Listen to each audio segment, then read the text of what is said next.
in where it ultimately ends up. Another option would be something where you take a very big, massive spacecraft and you park it next to the object and you use the force of gravity as a towing rig. That takes longer though, and you need to be able to send a pretty massive spacecraft, and it obviously depends a lot on how big the asteroid is.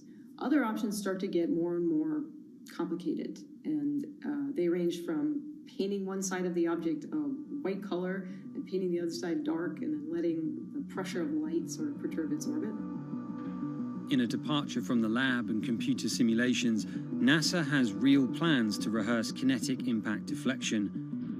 In 2021, the agency will launch DART, the Double Asteroid Redirection Test mission, which will intercept a 160-meter asteroid in 2022. Better to practice now before we have to deal with an actual threat. In the meantime, discovering asteroids is our best bet. Thousands of scientists and amateur astronomers around the world make up an informal network that survey the heavens. But that may not be enough. NASA wants more resources to map our solar system and better technology. We need to ramp up our network of sensors, and also we need to just continue to strengthen our network of international observers so that we can get follow-up, because we find these objects when they're distributed all over the night sky. Once we get more observations, we get better data, we can make better predictions. If you look at the big impactors we have had in the last, let's say, 20 years, or maybe 30 years, 50 years, most of them we haven't seen coming. So the danger, the real danger, I think, comes from the objects we don't know about, and not from the objects we do know about. This particular natural disaster, like a lot of natural disasters and like climate change, is a problem of the global commons. So the thing that we risk collectively is that it sort of then becomes nobody's problem, and nobody takes ownership over it. The asteroids are all over the sky. They just truly cross boundaries and borders with a second's notice. I kind of imagine in the future, maybe lots of small satellites around the Earth that are always going and looking outward. I mean, I think it's something worth investing in. It's our existence at stake, right?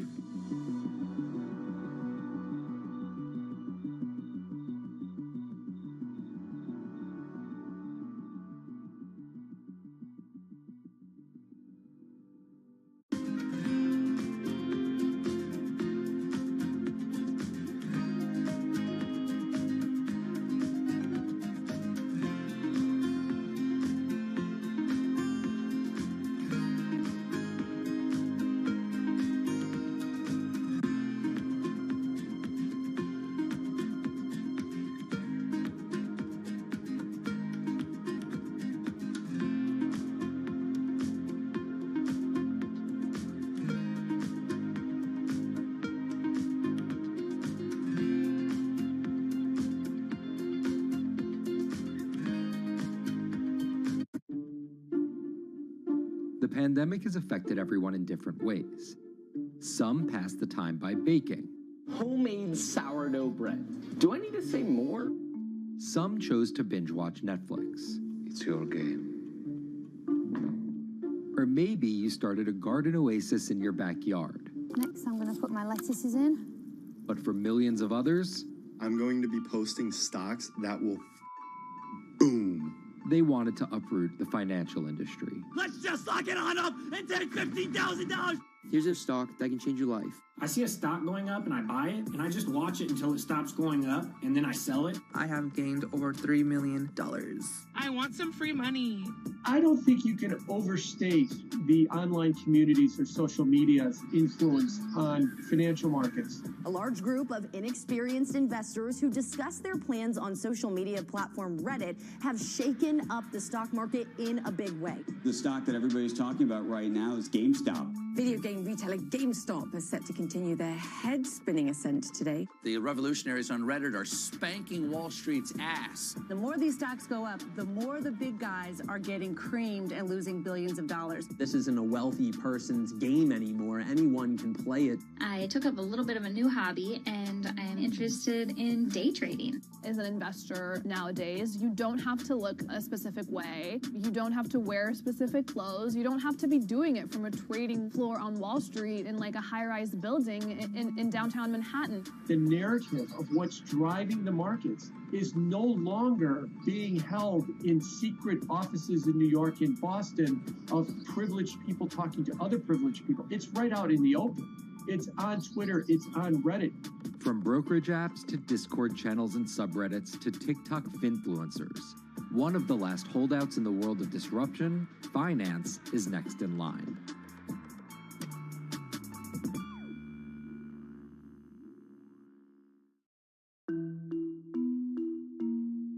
Investing should be as ubiquitous as shopping online.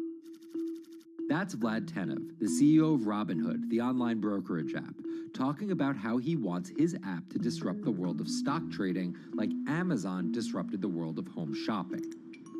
And I think that speaks to exactly the mission that a platform like Robinhood has, which is to democratize investing. Robinhood was started in 2013 by Vlad Tenev and Baiju Bhatt in, where else, Silicon Valley, as an alternative to the big brokerages, but with one big difference. As they were building the social network around finances for people, they realized that there was a gap in the market and that free trading could become something that they could bring to the markets, they could disrupt the industry.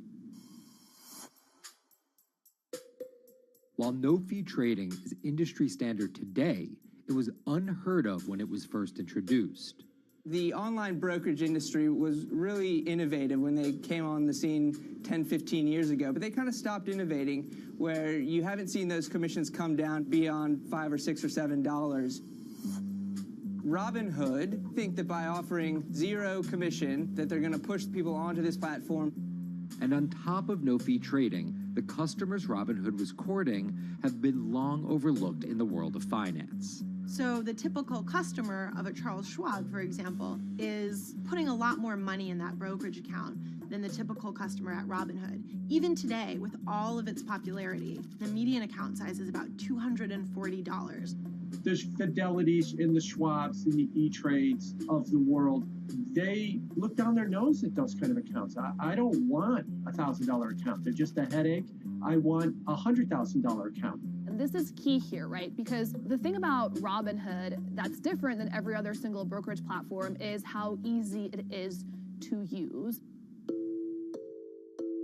The design of the Robinhood app really has in mind a user who might be coming at this absolutely cold. The fonts are very well sized, the shapes, the colors, all of that is something that the founders of Robinhood paid really close attention to. And by creating an interface that catered to a newer investor, they were able to gather a pretty healthy group of customers. And by 2019, they had about 10 million customers. Those 10 million customers were a huge success story for Robinhood, but no one could have predicted its explosion after the arrival of COVID-19.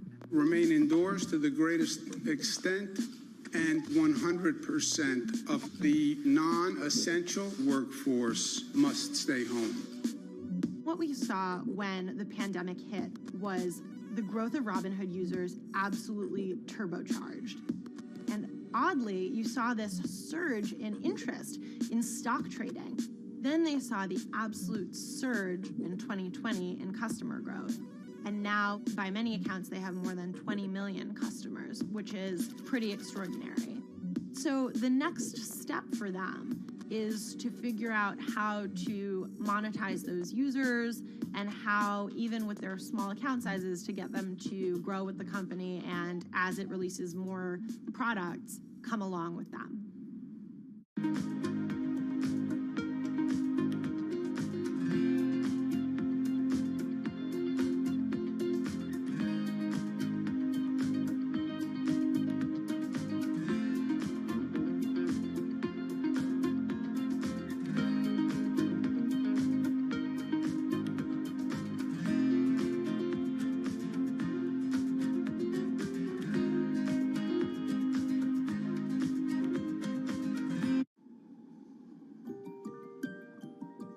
Robinhood would become one of the COVID economy's breakout successes, Robinhood traders, as they're called, became the shorthand explanation for the frenzy of often speculative retail investing after the pandemic lockdowns.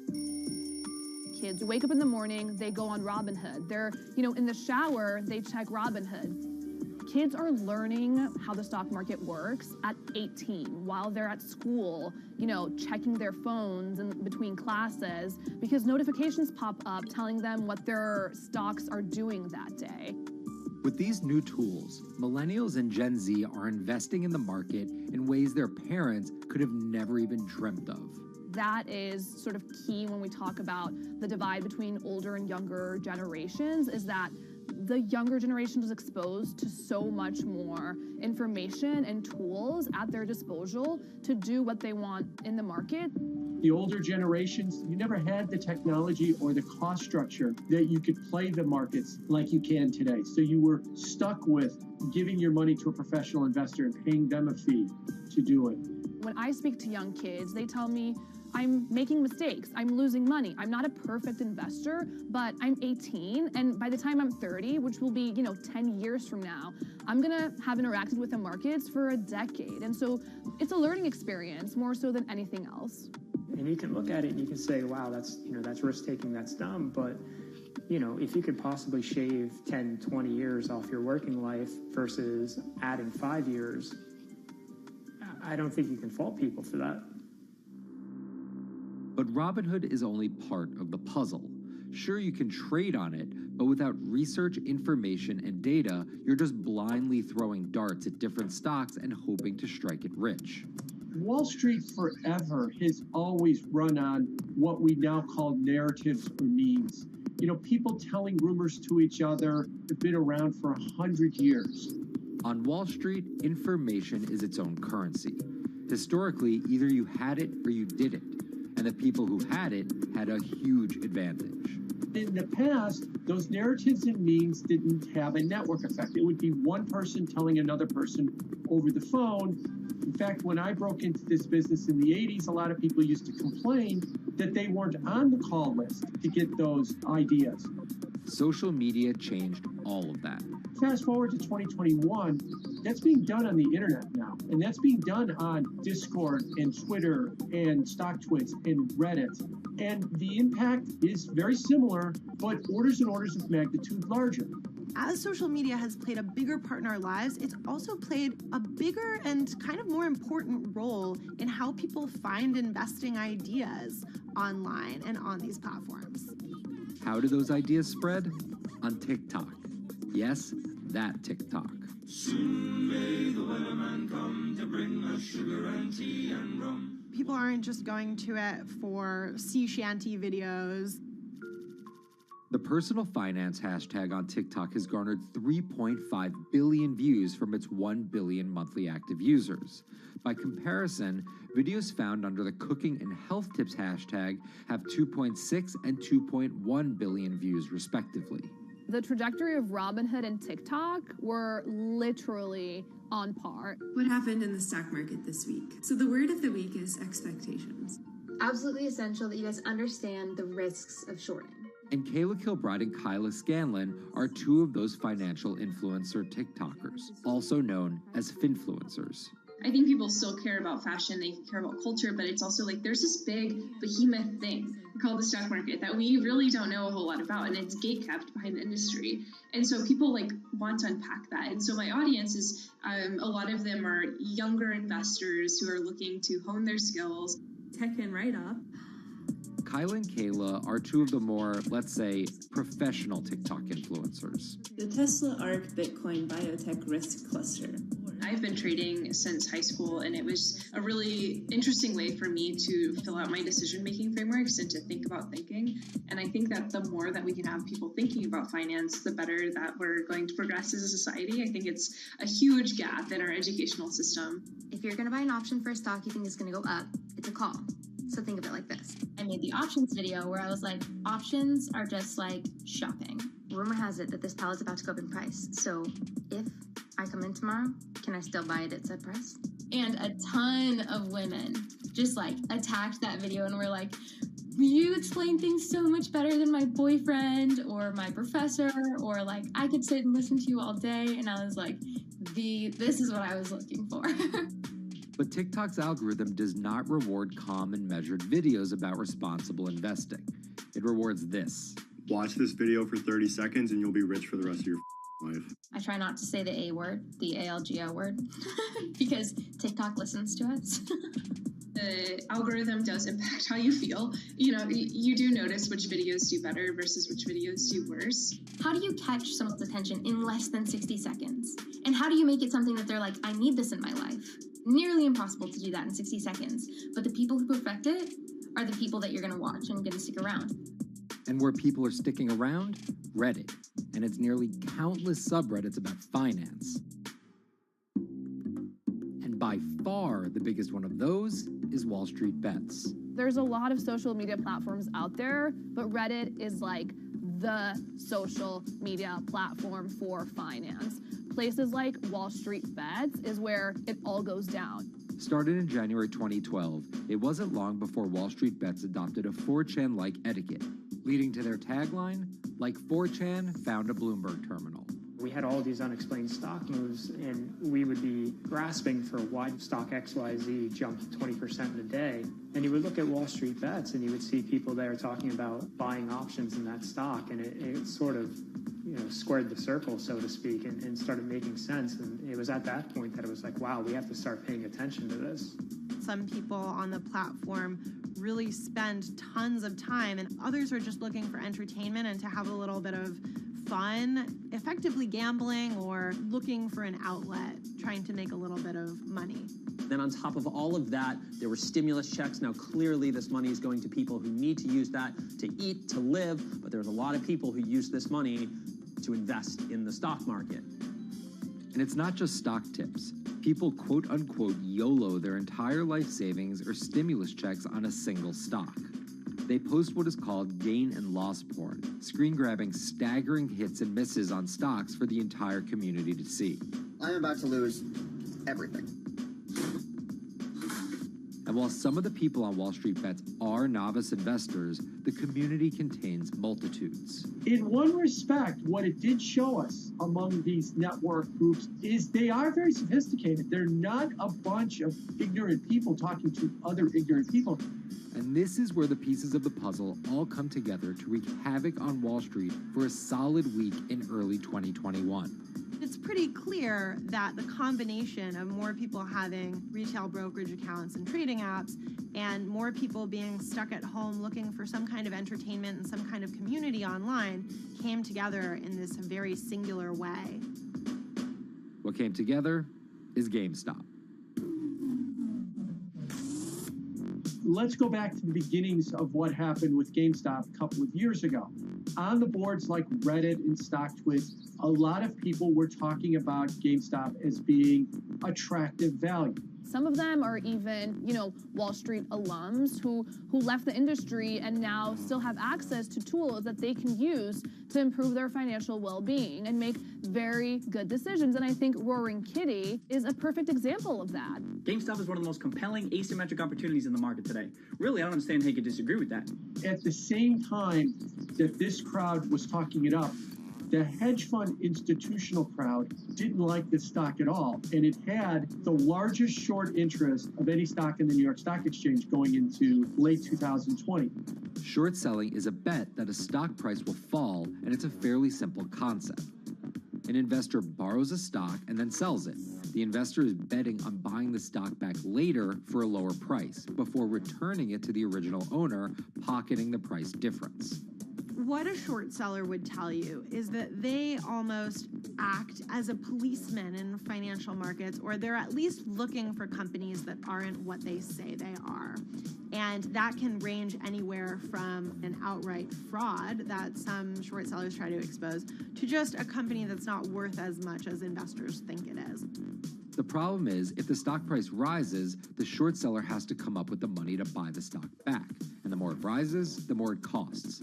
And that's what's called a short squeeze. And the hedge fund Melvin Capital was on the wrong end of that squeeze. Melvin Capital lost over 50% of its money in the month of January alone. just from being caught in the short squeeze of the stock. This is where the disruption comes in. One of the most wild stories you're ever going to see. GameStop shares absolutely going nuts. In less than a year, the company's stock has jumped from less than $3 a share to almost $350. Cheers, everybody! Roaring Kitty has turned $50,000 or so investment into some $14 million. Whoa! Investors all over social media use the free trading app Robinhood to wreak havoc on Wall Street. They're actually piling on into some of these stocks to really hurt the professional short sellers. And they all used Reddit, Twitter, TikTok, and Discord to tell one another to keep buying and, quote, hold the line and not sell GameStop. People are getting cheerleaded for jumping in, buying at the highs. They're saying, keep going. And it was working too, until Thursday morning, the trading app Robinhood sent out this tweet. In light of current market volatility, we are restricting transactions, including GameStop. People were really angry. Robinhood was supposed to allow the regular people to play the same game these big boys are playing. But instead, we were all taken for schmucks, and they screwed us. Shares of GameStop are jumping again now that retail investors are being allowed to buy shares of the stock. But what we learned is that when people organize online, they have the ability to disrupt the market. And it was a big sign. The ivory walls of the institution aren't as powerful as maybe the institutions thought them to be. I don't know if pumping up GameStop was the best use of billions of dollars, but I think that as a signal to society, it was pretty interesting and powerful. The GameStop saga was so impactful that both Vlad Tenev and Roaring Kitty were called in to testify before Congress to clarify each of their roles in the saga.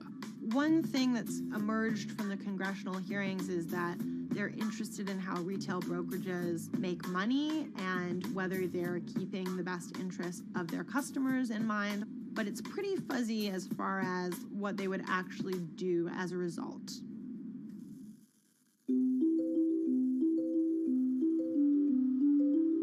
While the frenzy around GameStop eventually subsided, it didn't take long for retail investors to find other areas to invest their money. Take a look at Bitcoin going bananas over the weekend. Bitcoin forms a brand new all-time high. It was after GameStop started to drop that we saw Bitcoin really go up to over 60,000. How much further does this rally have to run? It's compelling to say that money shifted from one venue to the other. While correlation doesn't equal causation, there's a chart out there showing an inverse correlation on meme stocks going down and cryptocurrencies going up. There's definitely an aspect where people are making money on stocks and then moving, they're agnostic, they're not hedge funds. They can invest wherever the hell they want. It's a classic sort of momentum trade. They're going to wherever the winners are and they're willing to jump on and, ride it. So whether it's meme stocks like GameStop, meme coins like Dogecoin, or entirely new ways to invest in art like NFTs, the new kind of retail investor is making its presence known. Over the next 10, maybe 15 years, you're going to continue to see, whether by choice or by force, that baton go from older generations to younger generations. I don't think any single app is going to be the thing that disrupts. I think people are the disruptors. How people get ideas about what to invest in has become increasingly entwined with social media. And as social media companies govern more and more of our lives, the fact that now they're tied in more intimately to people's wallets is something that we might want to understand better. Usually what disruption, I think, means is technology comes in, whether it's blogs to the newspapers or online retailing to brick and mortar. They come in and they're in the same business, but they just do it in such a gigantic cost savings that it causes everybody to switch. Well, that's the risk that happens here, is that it's so much cheaper to just manage your own money. We're not there yet, but costs and conveniences are moving in that direction. So I'd say, Wall Street, you haven't been disrupted yet, but you could be in the coming years, and that the final chapter on this story hasn't been written.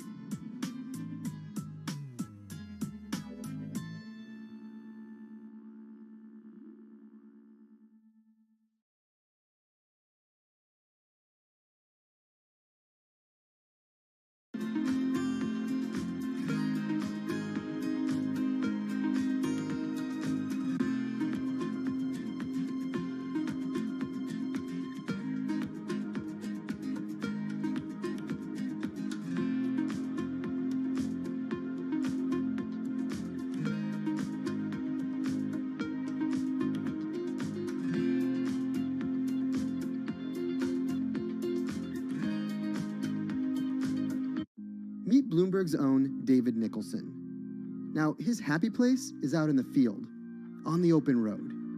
But like the rest of the world lately, he's been working from home a lot more than he's used to. COVID-19 has prompted a massive urban exodus as professionals of every ilk yearn for more space to live and work.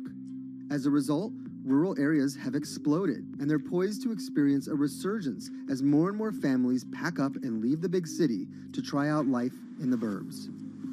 But there's one problem with that. Not all internet speeds are created equal. Anyone who might need to upload or download large files for a living may not want to pack up and move to that cabin in the woods just yet.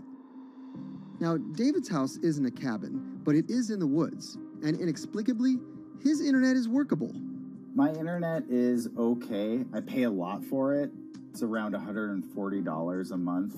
The download speed's great, and the upload speed is terrible, which is really bad for my work because I have to upload these massive files. But I'm definitely one of the more lucky ones in this community. Just a few miles down the road, my buddy has awful internet. It's usually under 2 down and under 0.2 up, so it's often unusable. Some days it's around 1, and other times it'll drop down to about 0.2, 0.3. I just want to be able to have internet at my house without having to go outside the normal ways of acquiring internet. It's really frustrating. We're literally a few miles away from downtown, and it just cuts off. This is a problem, and the solutions are not there yet, because getting high-speed internet in rural areas en masse is something our providers may simply not be ready for.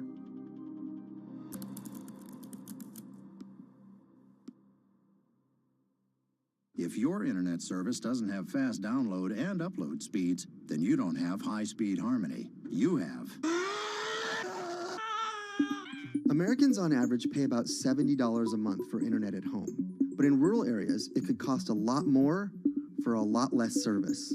So the pricing for a fixed wireless provider here can be something between $80 and $150 for about 25 megabits per second. However, gigabit service, which is 1,000 megabits per second and symmetrical, is running at about $119 a month or $130 a month. That's John Paul. He co-owns Spiral Fiber, an internet service provider here in Nevada County, California. And for the past 10 years, he's been trying to bring an affordable fiber optic network to town. It all started when he applied to be part of the pilot program for Google's fiber service. Across the country, civic boosters have been going to extremes, chanting, singing, Google in the morning, and marching, trying to get the search engine giant to look at their town. The internet these days is crucial to be in the world, to be a part of the world, and to be connected to your community. Google ultimately went with Kansas City, Missouri, which left Paul on a mission to get funding to lay out fiber optic networks for gigabit service. Over the next several years, he would attend conferences and pitch venture capitalists and apply for grants to make his vision come to life. One of the biggest roadblocks to building infrastructure for the internet here in the United States are the existing large providers. They have their land staked out. They would prefer that nobody come in and compete against them. In 2013, we applied for a grant. We went down and met with the commissioners at the California Public Utilities Commission. It was an arduous process to get funded, but we finally did against all odds. We got a $16 million grant, and then we went out to seek venture capital. Then, in March of 2020, the pandemic hit the world.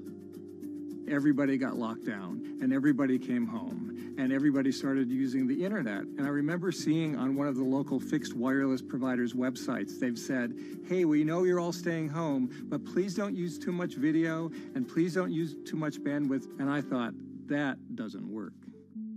The U.S. connectivity gap is far greater compared to countries that are considered its peers economically. Some developing nations actually have better internet than rural America, like in Kenya, which has a state-of-the-art fiber optic network fed in from their coastline. The American connectivity gap does largely affect rural areas that are either outside of service coverage or simply prohibitively expensive.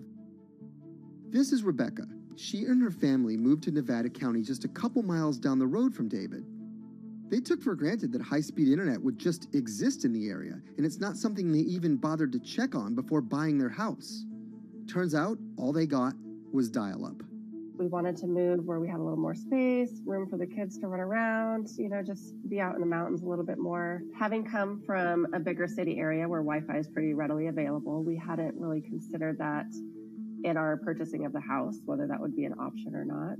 When school started, and now that we are remote learning with our children and we're doing everything from home, we didn't have the option to do that at our house. So every day when school would start, we'd have to pack the kids up and we'd go to my in-laws' home. They have a little cabin up in this area that does have Wi-Fi already. Rebecca's situation is the norm in rural America.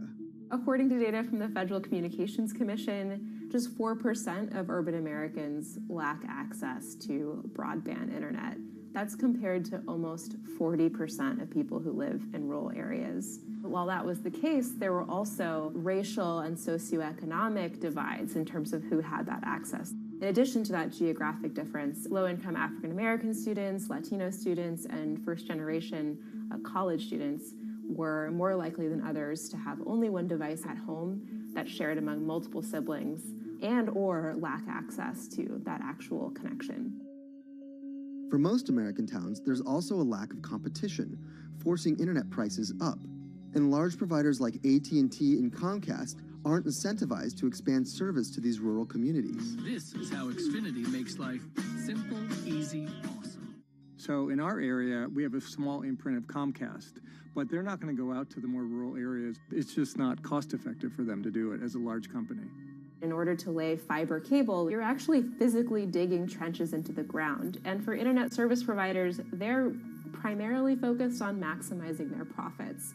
And so the fewer customers you have, in any square mile and the more fiber you have to lay, that's just kind of harder to pencil out from a purely economic standpoint. AT&T released a statement on the matter, expressing the need and desire for government assistance to fund fiber optic expansion to areas deemed unprofitable. Comcast released a similar statement encouraging more public-private collaboration on this effort. Federal agencies do offer grants to help communities build broadband networks, but many have argued that there's not enough flexibility on how to use these funds. The COVID-19 relief package passed by Congress in March and signed by President Donald Trump awarded $43.3 million to 51 projects on the East Coast alone. But it also stipulated that these projects needed to be up and running by December 30th. For contractors who plan projects months and years in advance, it's a scramble to rearrange their schedules to meet that deadline. So what we've been asking the federal government to consider is at least have, as long as the projects are getting started, knowing the projects are being put into place to expand both remote learning, working from home, and opportunities like that that are truly driven from COVID. We're moving as fast as we can regardless, but hopefully they'll give us some more time. Talking to John Paul, it's clear that he believes broadband is something that can transform a community and should be considered a public good. One of the first communities to come on in the United States with full-on gigabit service was Chattanooga, Tennessee. Now, they're a bigger city, but they're a city that was economically in a downturn. In the last 15 years, the city of Chattanooga has turned around in an amazing way. It's a nexus for young people to move to. It's a place where technology happens. It's not just about logging on to Zoom, to connect with your colleagues who might be in New York City. It's also your ability as a small business, operating in the town of Nevada City or wherever it may be to, quickly upload your payroll documents or something onto the cloud, or to quickly, swipe a customer's credit card. There's just some really basic business functions and mechanics that I think people in big cities really take for granted, and that are just going to be a much bigger challenge for small business owners in rural areas.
Historically, the marginalized people, you call them as untouchables or Dalits, they have been kept away from the center of the knowledge. Once you are born into a caste, it is very difficult for you to grow beyond that. You are stuck in that identity.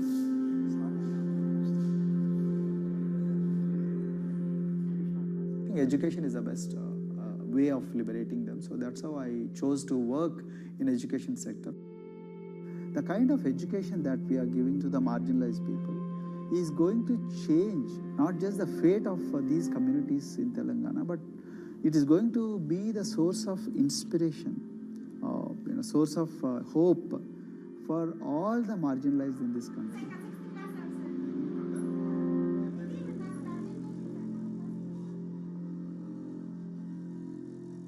Greatest blight in India is the system of caste. For generations of Indians, the social code known as the caste system has defined how people earn a living and whom they marry. Although outlawed 7 decades ago, castes remain a significant factor in deciding everything, from family ties and cultural traditions to educational and economic opportunities. Dalits, people who are on the lowest rung of the caste system, constitute almost 1/5 of India's population of 1.3 billion.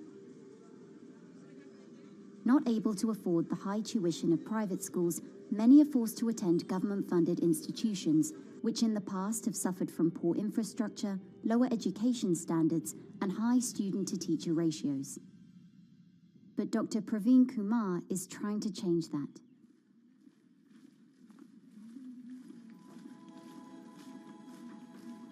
I am currently working as head of Telangana Social Welfare Residential Schools. So totally above 400 schools I manage. These are all residential schools for the students who are historically marginalized but talented and then poor. Of them, 60% are girls and then 40% are boys, because girls are more marginalized among the marginalized. Their voices are always suppressed. My approach to improve the conditions in the schools has been put your eyes and ears on the ground always. Talk to the parents, talk to the teachers, talk to the students, stay in the schools and then understand their problems, their challenges, both in classrooms and then the corridors and the dorms. Then go to the dining halls and see what kind of food they are eating, and then go to their homes and then what kind of food they are getting and what kind of challenges the parents have. One of the important changes that I brought in after I took over was to complete the transformation of mother tongue to English medium, because English medium, as I said, English is the language of emancipation. A language that connects you to the whole body of knowledge in the world. So we had to train a lot of teachers. Refer to the dictionary also, okay, and find out the new meanings. As well as someone described about. Hey, Ruchita, how are you? Hi, Sindhu. Fine, thank you. And how about you? I'm fine too. It's been a long time. Identity is extremely important. There is a scientific evidence to prove that your sense of identity is extremely crucial to your growth as a successful human being in your life. If you accept an identity which is very humiliating, which reminds you of very painful past, I think that identity will not help you to grow. I'm not saying that you should forget your past. I'm not saying that, but that should not be the bubble in which you must live always.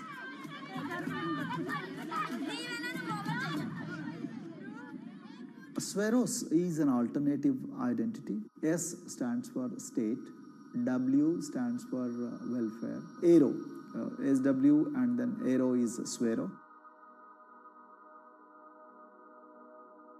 So the idea is your dreams have to be skybound. So that is what we are trying to achieve by changing the identities. Like, we say, I'm a Swero and I aim to be a doctor. I am a Swero. I aim to be a top-notch engineer. I am a Swero. I aim to be a top bureaucrat of this country. I'm a Swero. I want to be a very good actor or, a musician in this world. So these are the positive images that are associated with identity.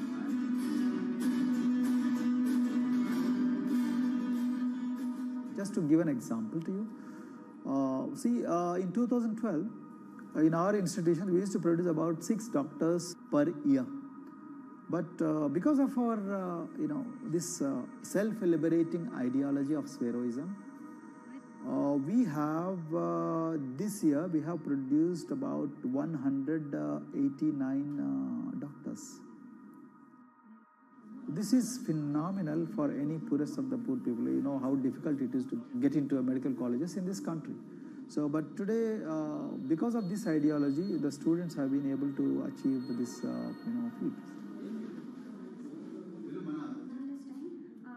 Pujita has been a farm laborer, and her parents themselves are agricultural laborers. And then this girl used to sell vegetables, but thanks to the residential education institutions, she came to the Gauli Doddi campus, and then she toiled very hard for 1 year, despite many problems. And today, I'm so happy to share with you that she has joined one of the prestigious medical colleges in the state of Telangana, Usmania Medical College, and then in future, she hopes to be a gynecologist. So this is the journey our children are hoping for. Similarly, the Mount Everest expedition. At Mount Everest expedition, we are very fortunate enough to place the youngest ever female in the history of this world on the peak of Mount Everest. How did this happen? It's all because of an ideology that helps you to liberate yourself.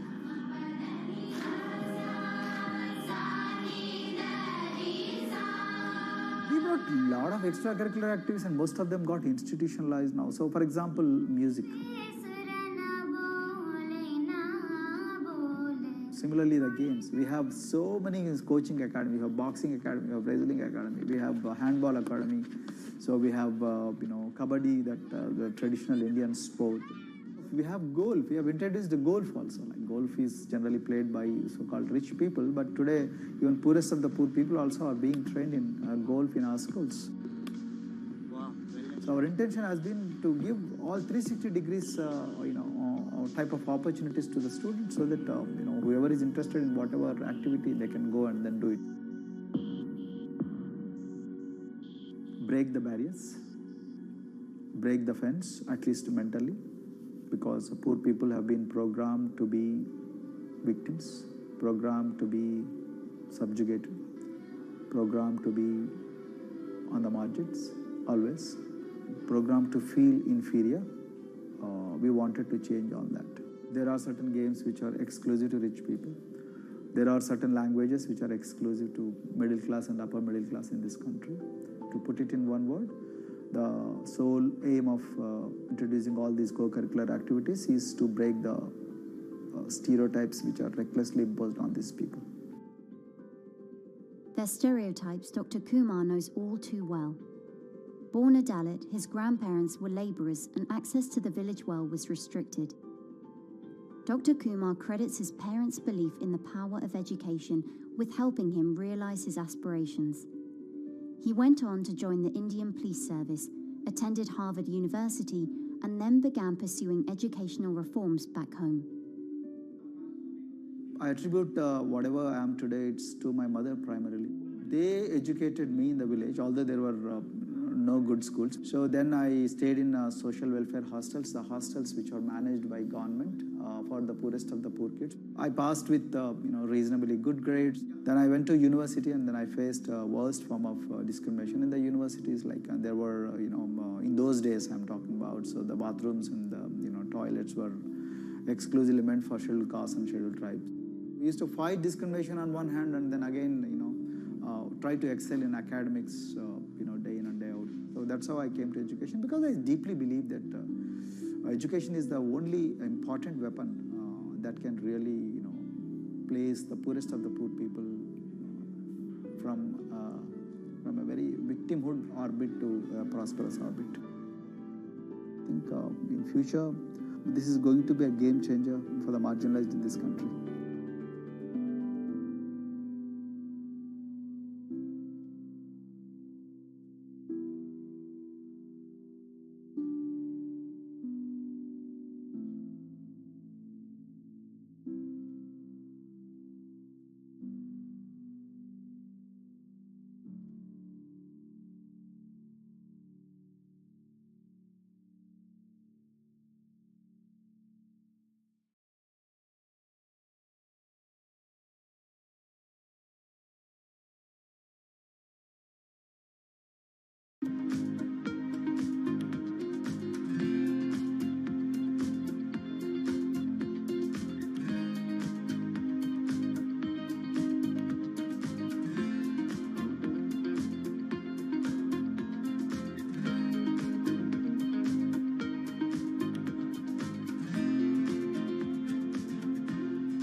If you look at a thermal image of a city and then compare that to a map of vegetation, you'll find that where there's greenery, the temperature is lower.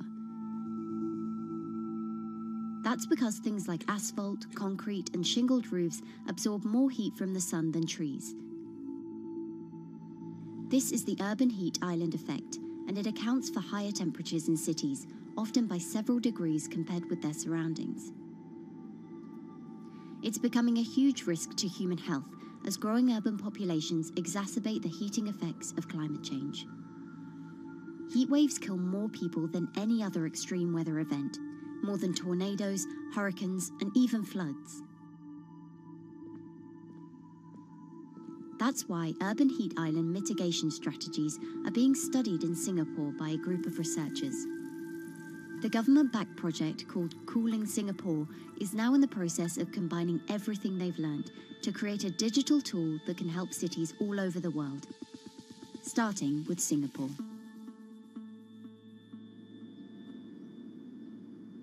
In Singapore, close to the equator, temperatures regularly rise above 32 degrees Celsius or 90 degrees Fahrenheit.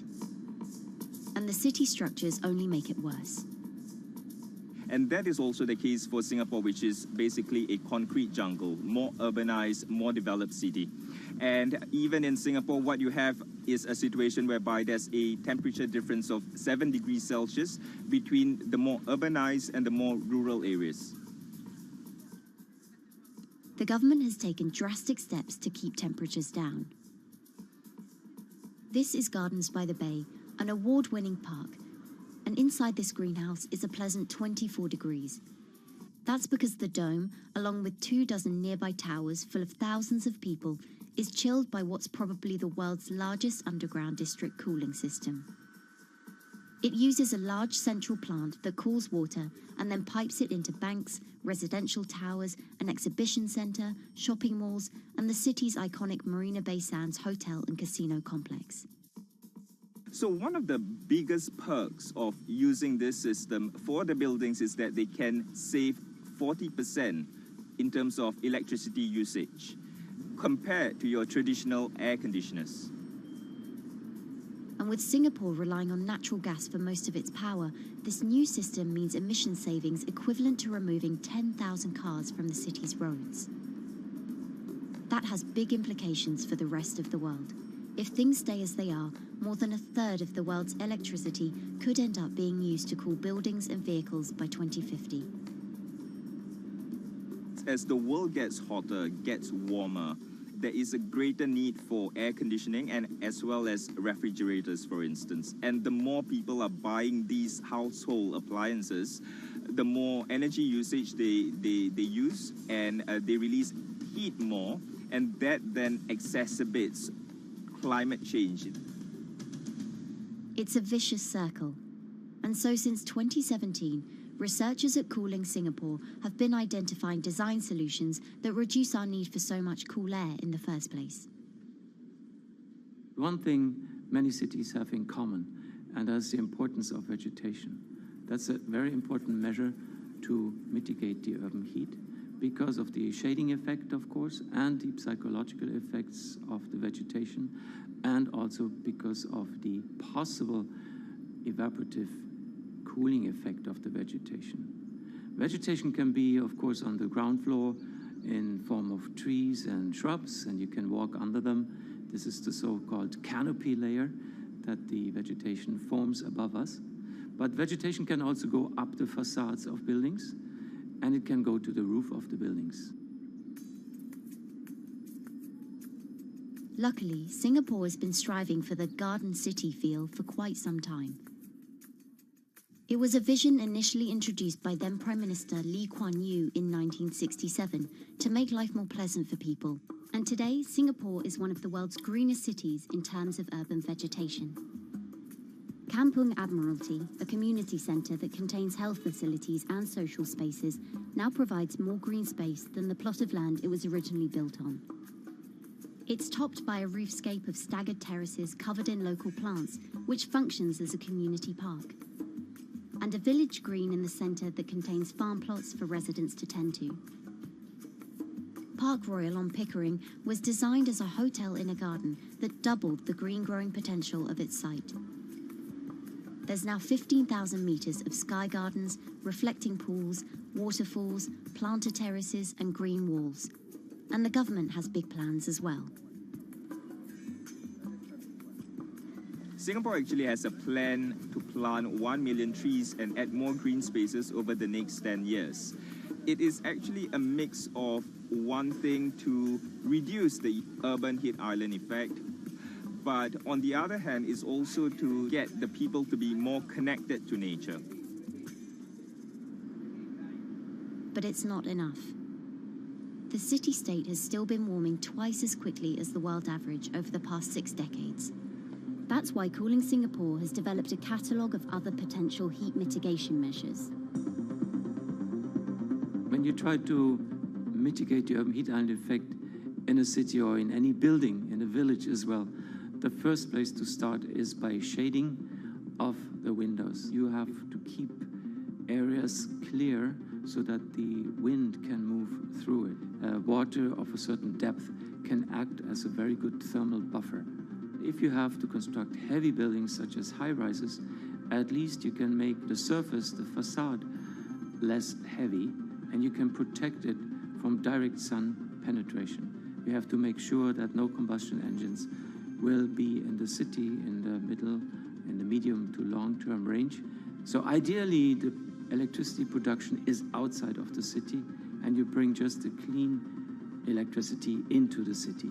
You can at least minimize the use of energy in the city, and you can start to slowly convert the roofs, the facades of the city into production areas for renewable energy. In Singapore, unfortunately, this is a limited option, but in the long run, it could produce up to 20-25% of the energy, of the electricity needed in Singapore if all the roofs and the areas in the buildings, on the facades would be used to do that. With so many different ideas, Cooling Singapore is also designing a virtual model of the city to test them out.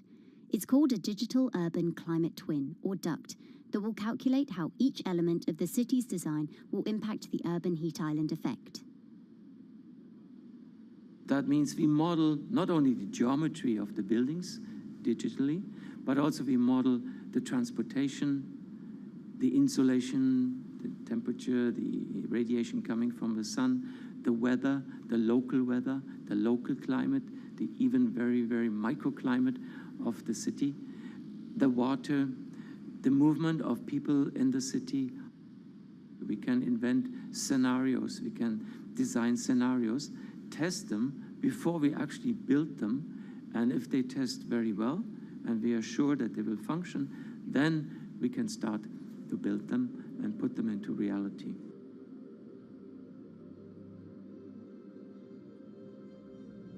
Singapore will be using this new tool to figure out which actions it should take next. And the model can be applied to any city, whether it needs to keep heat out or keep heat in, which will ultimately save energy, slow climate change, and improve our quality of life. So this is something that Singapore will be able to export, maybe even together with its city development systems that it already has. Singapore is one of the very few cities in the world that really combine this scientific approach with a very well-established urban redesign and urban design approach. Through its agencies and the combination of its agencies, it has achieved a lot in the past. If it keeps following the scientific path and the combination with the other knowledge in the city already, we think that it will be a very comfortable and very livable city in the future, even more than today.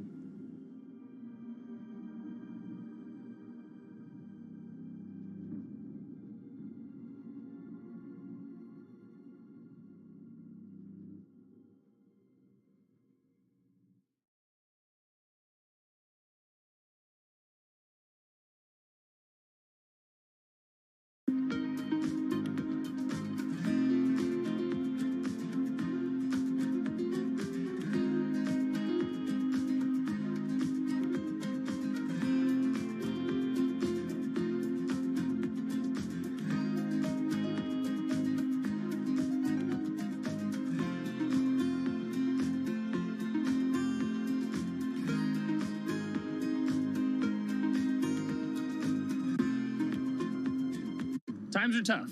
Jobs are scarce. It's risky to be outside and around others. Seems like there's very few ways to make extra money during a pandemic.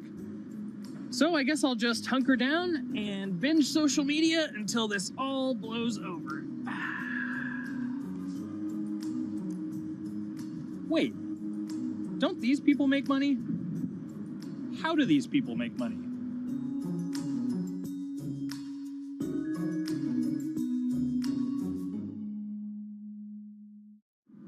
Streamers, YouTubers, Twitch stars. How do they make money? Is it a lot? Is it a lot of work? I know, I gotta ask somebody in the biz, and I got just the guy. Austin John Plays. This is your full-time job now, right? As of November of last year, yes. This was always just kind of like a side thing. Like, any money that I made from doing my videos and whatever else, I never touched that because I didn't really think of that as being like real money. And then it started coming in more and more. And then it was like, I hit my first day that I broke $1,000 and I was like, this is actually going to be money. How did the YouTube channel come to be? When the game Pokemon Sun and Moon came out for the 3DS, there was like things that I learned about the game, and then I wanted to just share that information with people. And at the time, I didn't have any way to capture a screen or anything, so I found like generic footage, and I kind of put it all together with so much editing. And that video got 6 views. And then 2 days later, I made another one, and that one got 12 views. And then I just started pumping out more and more content, and people were like, this guy knows what he's talking about. It really just started building on top of itself, and then it was like, my channel really focuses on tips and tricks. So I play a straight 18 hours, and I'll finish the game or get to about the 40-hour mark, and then I'll make my first video. While I'm going through, I have a giant notepad and just scribbles everywhere, and I make these notes of like the things that stumped me, so I know the things that may stump other people. What do you need to think about if you're building your YouTube channel? 1, You need to do something that you're passionate about. Not that you like, not that you think you're gonna make money on, something you're passionate about. The other thing is something that other people are passionate about. It holds a special place to them. And third is, it needs to be something that people are gonna seek out information on. In order to enter into the marketplace, you either need to be better than everyone else, you either need to be faster than everyone else, or you need to be more accessible than everyone else. And you can't be more accessible because it's already on the platform. Granted, if you understand how the algorithm works, which is very similar to Google Analytics, then yeah, you can have a little bit of a head start. But if you're not doing it faster, and if you're not doing it better than everyone else, then why should anyone watch your channel? So my income as a YouTuber kind of breaks down to 3 different ways. 1, which is the bulk of it, which is ad revenue. Whenever you go and you watch a video and then there's an ad and then you wait 5 seconds and you hit the bottom right corner and then you go on to the next video, or a non-skippable ad, or the video starts immediately, you get the little banner ad at the bottom, or if you scroll down from the video, the first thing that shows there is an ad. Those are the 4 different types of ads that can appear on every single YouTube video. And all of them pay a certain amount. It varies on lots of things, like the country of the person who posts it, the country of the person who watches it, the time of year, where you are in the quarter, if there's anything going on with a reduction in ad revenue. Like, great example, COVID-19, companies weren't spending as much on advertising. So because of that, CPM went down. CPM stands for click per thousand. I'm using the Roman numeral for 1,000. And that means that for every 1,000 views, you get a certain amount of money. Now, on low ads, when I first started off, my CPM was 30 cents. So every 1,000 views, I made 30 cents.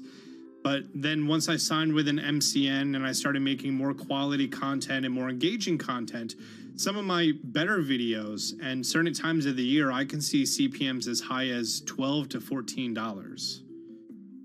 And there's a big fluctuation between, you know, if I post a video when there's no ads being spent, like January and February, that's the reason a lot of your favorite YouTubers and also TV shows don't post new videos in that time of year because ad rates are down. Why are they going to make content then? Instead, you're recording and you're bulking up for when ad revenue is higher.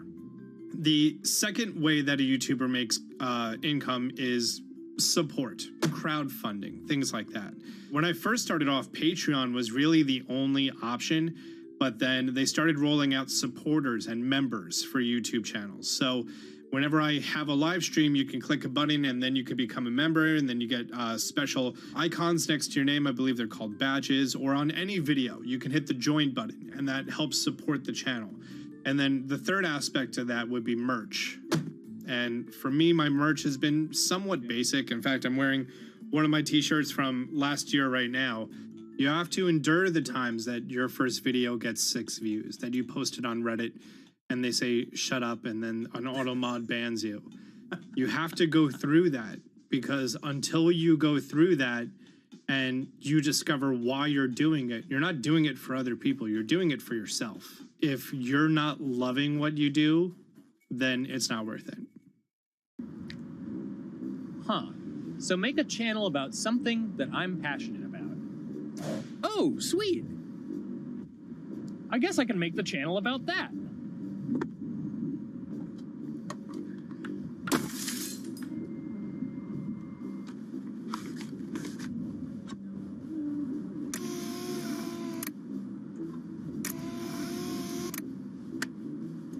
Now, how do I grow an audience?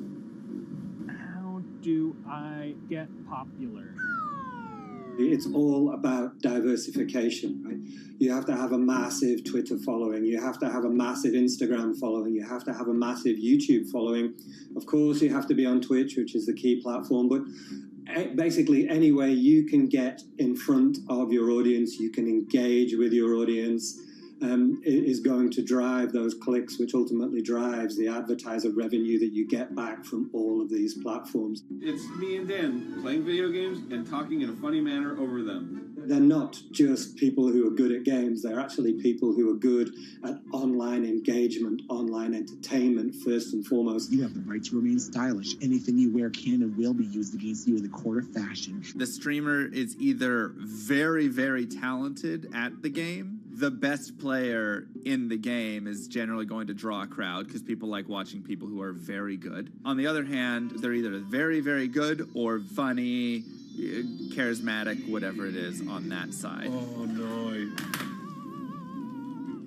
You know, it becomes more of a show where they talk about other things outside of the gaming world, and gaming becomes really just a backdrop and an excuse to engage with that audience. There were those weird, like, Ronald McDonald, like, straight to VHS movies. You remember those? I'm personable, I'm chatty. I would kind of, you know, when boring things were happening in the game, I would ramble on about, you know, movies I'd watched or books I'd read and, you know, or conversations I'd had and stuff like that. And so I think being personable was a big part of that.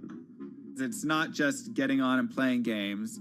It's getting on and being an entertainer. You are putting on a show. All right, now let me go ahead and grab the samurai sword that every gym has.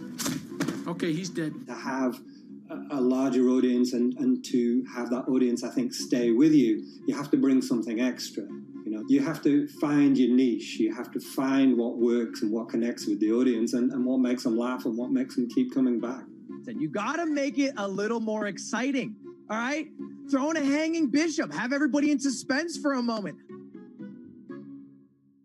I think the real most important thing is to just get used to being on camera. Like in any sort of performance thing, is get used to talking on camera. You know, my first few videos were terrible, but because I sat down and did it for 6 to 8 hours a day, I just got used to talking and I got over that uncomfortable hump. If you go into Twitch purely with the expectation that you're going to make money, make a job out of it, have all this growth, and it's going to be great, you're probably going to burn out prior to getting to that point because there's very little payoff for a long time, right? Like multiple years generally before you really start to see a payoff. And so, you know, those first few times you're streaming, nobody is there. One person shows up every 30 minutes, says hi, maybe, and leaves, right? Like, it's very discouraging, I think, for a lot of people.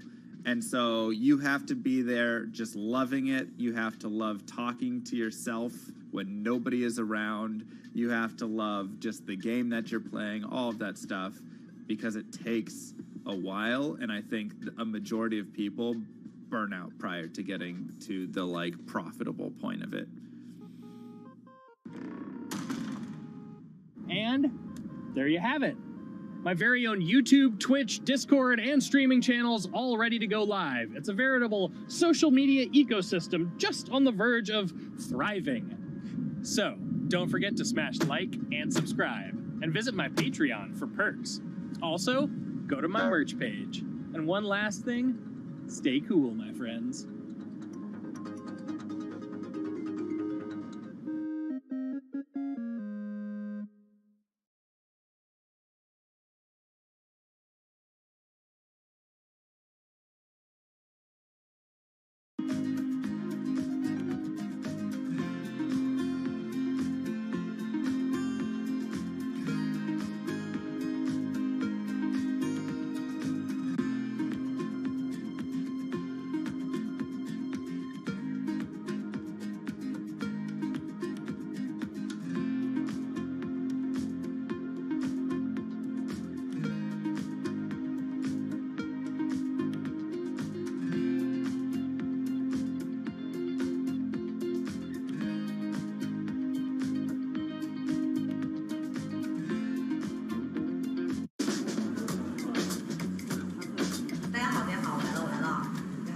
This is live stream shopping, one of the hottest trends in China. Every night, tens of millions of people watch live shows hosted by influencers like Via and buy the products they recommend. On e-commerce and social apps like Taobao and Douyin, the sister app of TikTok. 我觉得已经改变了大家的购物的方式。其实各种各样的产品，哪怕你不买，你也可以来看。当然，你看了，你就有可能会买。It's not about, only shopping. It's about the experience. It's about having fun. You got to see 3D. You got to see in some kind of action. It's almost like a theater act. The internet craze has taken over China. By the end of 2020, the country had almost 400 million live stream shopping users. China's live stream e-commerce market has also grown dramatically, with an estimated value of $161 billion in 2020. It's becoming popular outside China as well. So, is live streaming the future of shopping?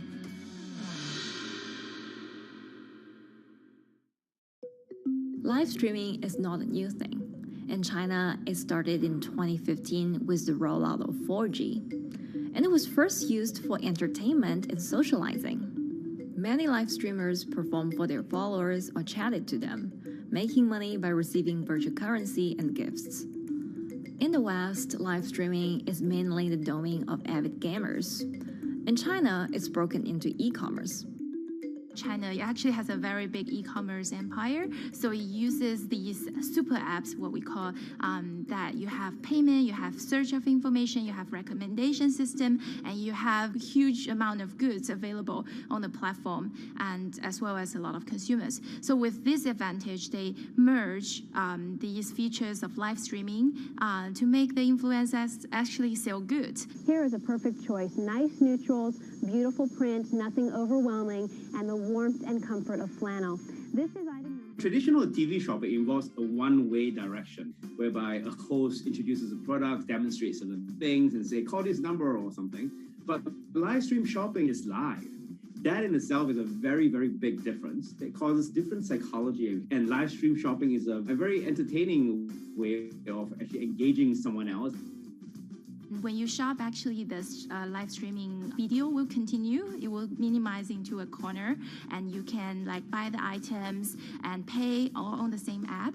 And after that, the live streaming screen will just enlarge by itself, and the promoter will come back to screen. So it's very convenient. Taobao, one of China's biggest e-commerce platforms owned by tech giant Alibaba, added a live streaming function in early 2016. In the following years, other e-commerce and social platforms like JD and Douyin also integrated this feature. 开头的时候还是有很多的挑战的，对画面的这个流畅，然后是否能够很真实的去还原商品，它其实在这个上面是有很高的这个门槛跟技术的这个卡口在的。不管是我们的这个用户的接受度，还是商家的这个上手的这个难度都很高。但是这几年下来，基本上难点在不断被突破的。Over $70 billion worth of goods was sold via live stream on Taobao in the years through March 2021. Latest surveys show that over 60% of live stream users in China were watching shopping shows, and over 65% of them shopped at least once via live stream. In 2020, live stream shopping got a huge boost during the pandemic, when millions of people were in lockdown and many retailers were pushed online. People, during the lockdown, felt like there's a need for more social interactions. This live platform creates an interesting kind of environment that gives people the sense that I'm actually interacting with you. And then live stream shopping brings in a lot more variety of things that people could buy and satisfy, the sense of like losing control, especially during the pandemic. At the heart of this craze are the top influencers who have tens of millions of followers and sell products worth millions of dollars every night. They often use their star power to get bargains from retailers, which in turn boosts their own sales and influence. So if you think about China's live streaming, you have to know the king and queen of the influencers. The queen of live streaming, Via, she is actually having the biggest viewership and the biggest sales volume for a long time on Taobao platform. She can sell everything from like Gucci sunglasses, lipsticks, homes, and cars. One time she offered her followers to go on a Tesla ride with her, and she even, for once, sold a rocket launch in her live streaming room for 40 million yuan. The king would be Li Jiaqi, more widely known as Lipstick's brother. He used to be a cosmetic sales before he turned into live streaming e-commerce. And he knows a lot about the cosmetics. So he's the one that will actually put the lipsticks on himself when he's on the show. Top live streamers like Via and Li Jiaqi have become celebrities in China and can earn millions of dollars a year. Although not everyone can be as popular, mid-ranking live streamers like Tiffany still earn a good income through sales commissions. 如果说单从收入方面来讲的话，那主播的收入是比普通的工作要高很多。但是呢，主播这个工作时刻对身体，包括对精神都有很大的一个考验的。就是每天需要集中精力，然后长达5-6个小时，这种状态是很累的。而且这5-6个小时的话，你是脑子是不停的，然后嘴巴是不停的，然后手也是不停的，眼睛也是不停的。像我们做主播，不是说单一的只做直播一件事情，然后还会有选品的一些工作，然后还会有一些其他的事情排在里面，其实是没有个人生活的。那我觉得增强粉丝影响力的话，不是说某一件事情。可能今天做了什么事情你就增大了影响力，而是每天不断的内容的输出，粉丝不断的可能对你的了解，慢慢的信任你。没有芝麻酱的味道，如果吃不习惯的话就慎买。A lot of successful live streamers are generally very good at communication. They're very good at articulating very simply what a product does, what a product doesn't do. In order for them to sell, they need to be trustworthy and appear trustworthy, and they need to show in some ways that they're authentic, right? So for Via and Li Jiaqi, they are able to articulate that quite a bit through their body language, through what they say. For example, Li Jiaqi will also sometimes say bad things about certain products because to him that's his honest opinion, and sometimes people want to hear that. And so they seem very credible, they seem very trustworthy, and don't forget, they're also very entertaining and very interesting. If you're familiar with Li Jiaqi, he won a Guinness record for like the most lipstick applications to models in like 30 seconds. So if you're able to create a lot of buzz with interesting things that you do, people who may not want to buy lipsticks will also stream in just to watch what he does. And then from there, you might get hooked. 这就是你一般女生出门的时候涂的口红的颜色。 Live streamers also use sales techniques such as limited time or supply. This sense of scarcity can often encourage viewers to buy. The platform in itself creates and enhances some of these things, but you see it live. Something we call social proof has taken over, meaning that, hey, other people are interested, other people are joining in, other people want the same product. and they add it in the chat and they ask questions and they say, oh, I want this too. What happens then? It makes the whole product even more scarce. But it's not just influencers. Local farmers, luxury brands, even mutual funds have also started their own live stream shows. Working with very top-tier live streamers can be risky. It's not necessary that the benefits will end up with the brand. So we see company executives opening their own shows. And we see like P&G have their own sales room, which runs shows every day as well. We also have like local governors in like small towns to sell their agricultural products. So the live streaming is definitely transformed the way product owners can think about how to reach their consumers. And it enables a lot of players to actually sell. Live stream shopping is going global. Merchants in Southeast Asia have embraced this trend. And in the West, Amazon has upgraded its live streaming function, adding interactive features like chat rooms. Companies, including Google and Facebook, are also developing and investing in technologies to integrate video and e-commerce. 直播电商它其实已经开始成为主流，它未来的发展空间跟潜力都是巨大的。接下来大家会越来越依赖这种购物方式，会变成一个比较日常化、比较规范化的这么一个趋势。If you look at the numbers alone, their numbers alone, Li Jiaxi's numbers or Via's numbers, you know that they can sell and you know that they can generate revenue. Are they able to sustain it over a long period of time? It depends on how innovative they are at changing some of the things that they do. But you can't expect consumers one day turn into virtual shopping for good. There will be the nature of us that crave to go into the store, to touch the goods and actually wear it and see how it looks like and walk around in that with our friends. And those things wouldn't be replaceable with live streaming.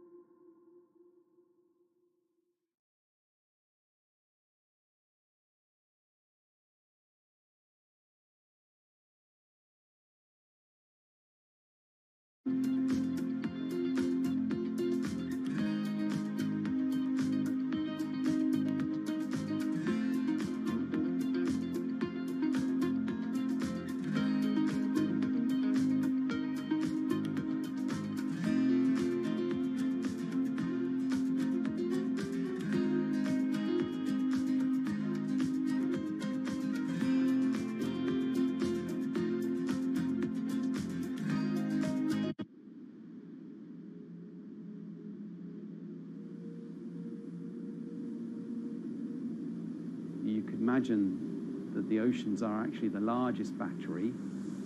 We're storing huge amounts of energy in the oceans. The wave motion can be very deep. It can extend down several hundred meters. And once it gets to the near shore, from about 50 meters, the whole water column is moving backwards and forwards. As we search for ways to reduce our reliance on fossil fuels, some are looking to a largely untapped potential source of renewable energy. In theory, waves off the coast of the United States alone could generate over 2 trillion kilowatt hours of electricity a year, enough to power more than half of the country. Waves intensify and subside not as quickly as the wind, and that means that it can produce a smoother power generation curve. One of the potential advantages of wave energy is that it could act as a complementary source of power compared to other renewables on the grid if it were to be scaled up to commercial scale.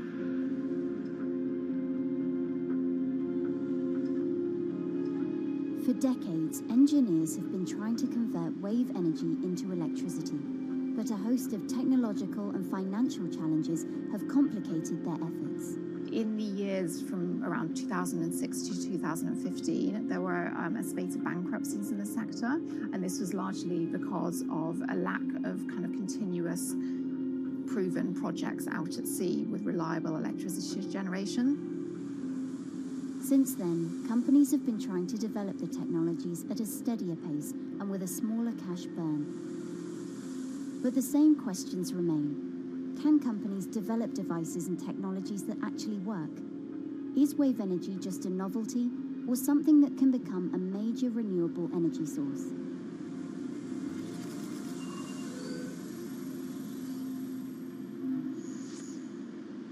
the sea is a very challenging environment within which to operate a power project. So seawater is corrosive and conditions are very rough. So this means that power projects don't have a very long lifetime, and it increases operating and maintenance costs. Partly because of that, many early wave energy projects hit rough waters, such as the Palamas Wave Energy Converter in Portugal and the Isla Limpet project in Scotland. But that hasn't stopped others from trying. Companies are focused on testing projects out at sea, proving their durability, trying to raise capital and bring down cost. The sector hasn't really converged around one single technology design, and companies are kind of undecided about which design works best.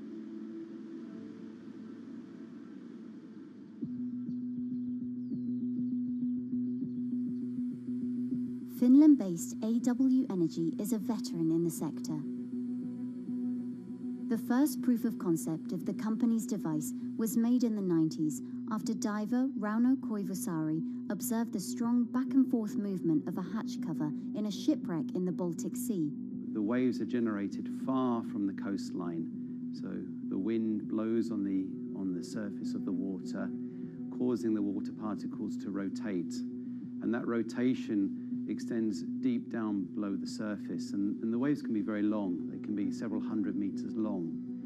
And as they come into the near shore, this rotational energy turns into an elliptical energy, and eventually backwards and forwards, as you probably noticed if you've been swimming on the seashore in large waves, you're pulled in and out. That's the energy that we're extracting. There's a sweet spot where we deploy, so around 10 to 15 meters of water depth. That's where there's still strong wave energy coming in. After years of research, prototyping and testing, the company has deployed Wave Roller, a 350 kilowatt device in the waters of Portugal. Wave Roller has an 18-meter wide and 10-meter high steel panel fixed to the seabed via a floatable foundation. The panel moves back and forth with the waves, capturing the energy. It's submerged in the depth of 15 meters, so it's protected from the extreme waves. We generate electricity by capturing the movement with hydraulic circuitry in a machine room underneath the surface. That hydraulic energy we turn to electricity with hydraulic accumulators and hydraulic motors, and also a generator. The Wave Roller has survived large waves at sea for over a year and delivered electricity via an underwater cable to the grid in Portugal. Meanwhile, the company has won a €2.5 million grant to work on an upgraded version of the Wave Roller, aiming to increase the electricity generation capacity to 1 megawatt. The upscaled device would have a bigger panel, 2 power takeoff units, and improved software to control the energy production. We have taken into use a wave prediction algorithm that kind of tells us what kind of waves are coming in to our device. That gives us few seconds to prepare for capturing more energy, and the difference in that is significant. Our future plans are to deliver technology around the world. So I'm hoping we can be working on delivering technology to projects in Asia and also in the American continent as well.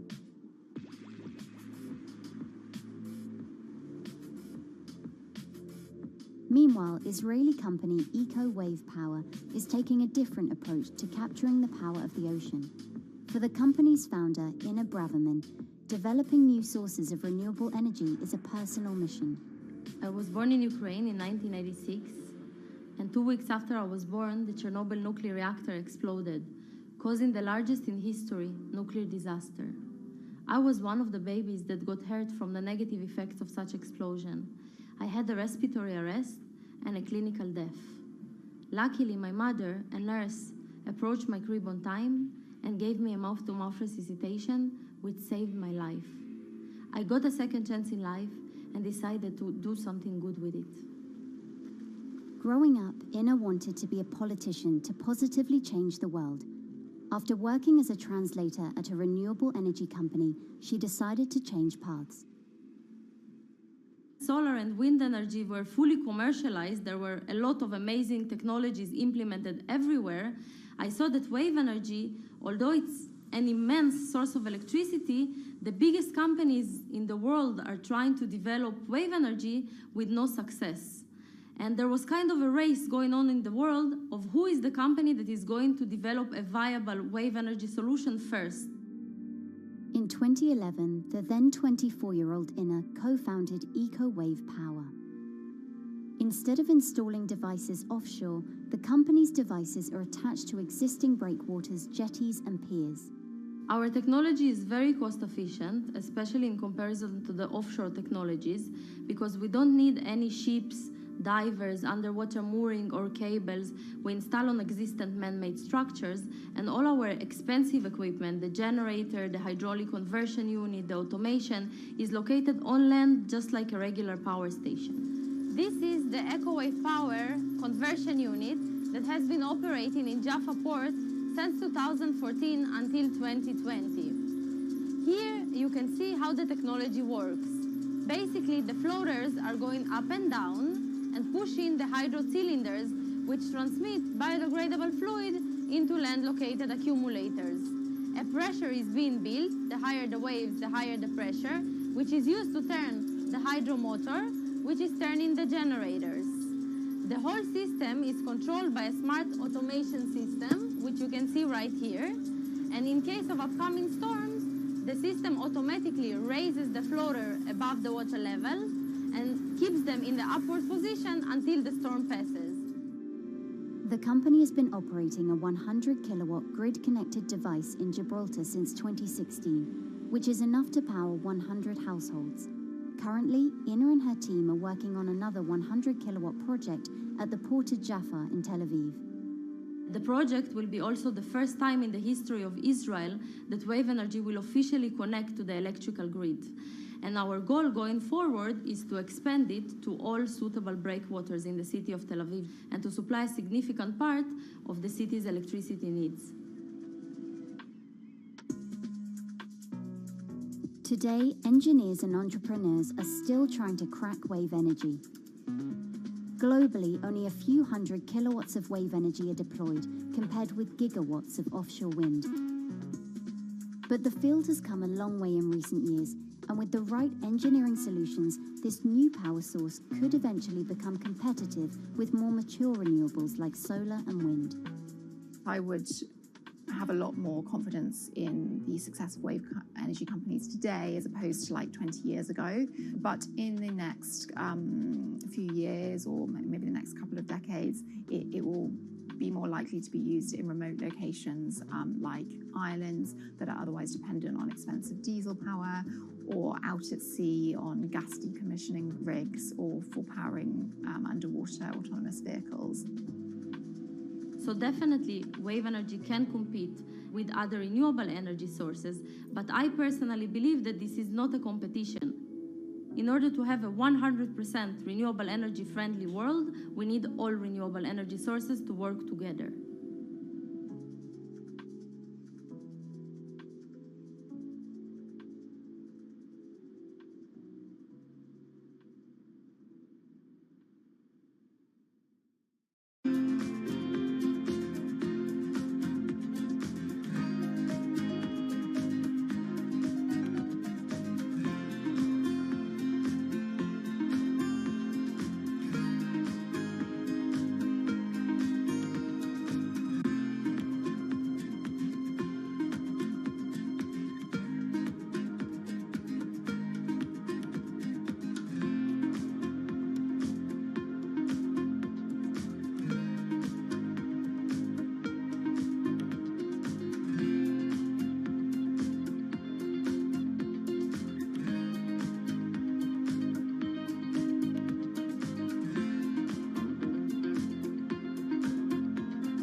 people from? Who are all these people from?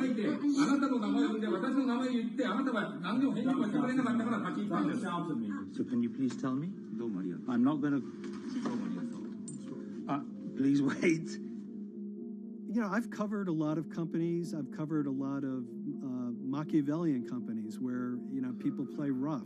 I don't think I've ever seen anything on the scale of Nissan. He is making you, but you're up for this side. I mean, it's corrupt. The system is... One of the most dramatic elements was Ravinder Pasi's home being raided by court officials in Yokohama. You scared my wife. You scared my children. I worked in this for 16 years. So Rav Pasi's journey into the darkest recesses of the Japanese corporate world started when he was the general counsel, the highest corporate lawyer position in the company. In the past few minutes, Nissan has revealed that its chairman has been arrested after allegations of serious misconduct. He was tasked with investigating Carlos Ghosn. And he was told, conduct an internal investigation and get to the heart of the matter. And then along the way, he started to notice serious conflicts of interest. He is one of the few people who knows an extreme amount of detail regarding the alleged crimes by Carlos Ghosn. And he's now ready to tell his own story on the record about some of the events that happened.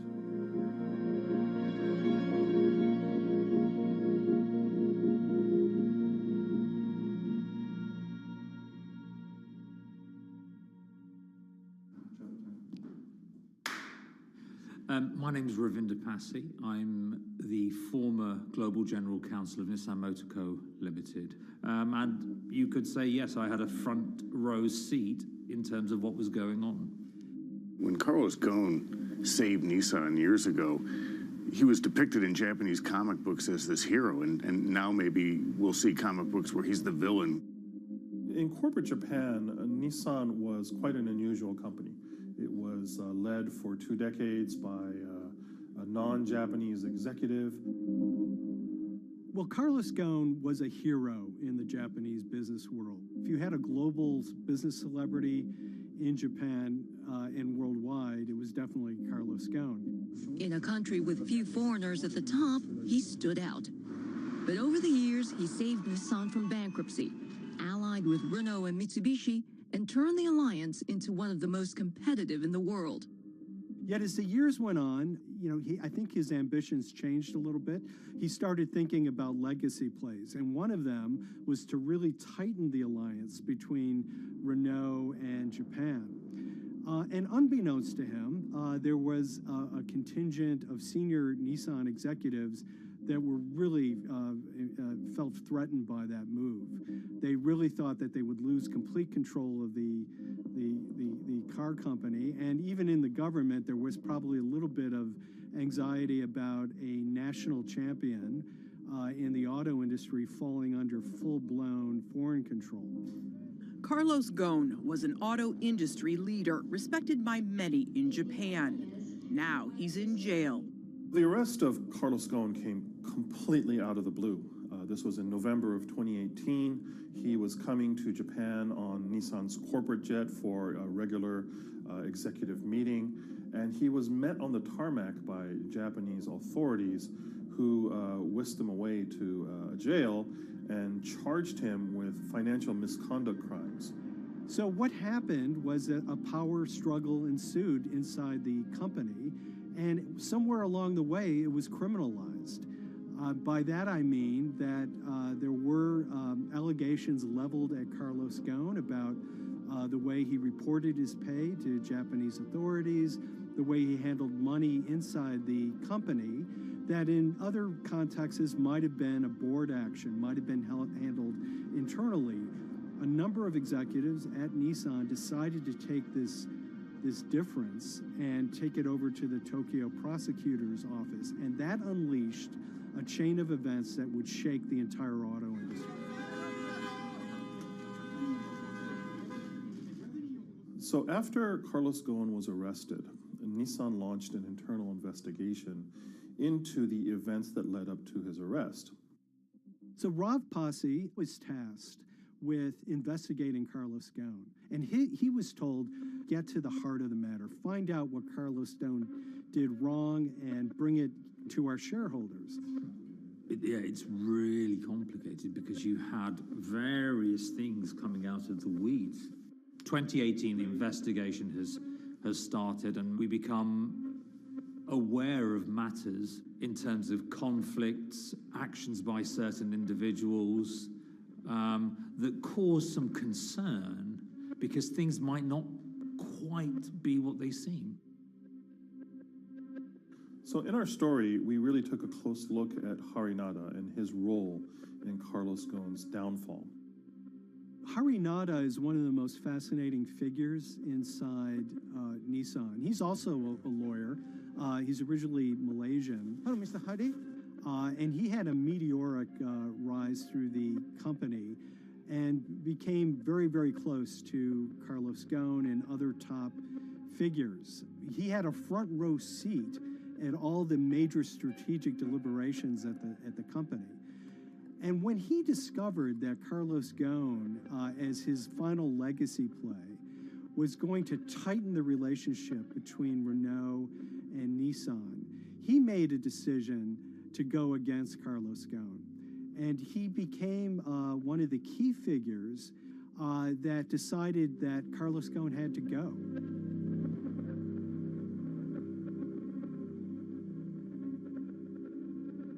Harinada was somebody who actually recruited me into the company, so I have a long-standing relationship with him, or did have a long-standing relationship with him.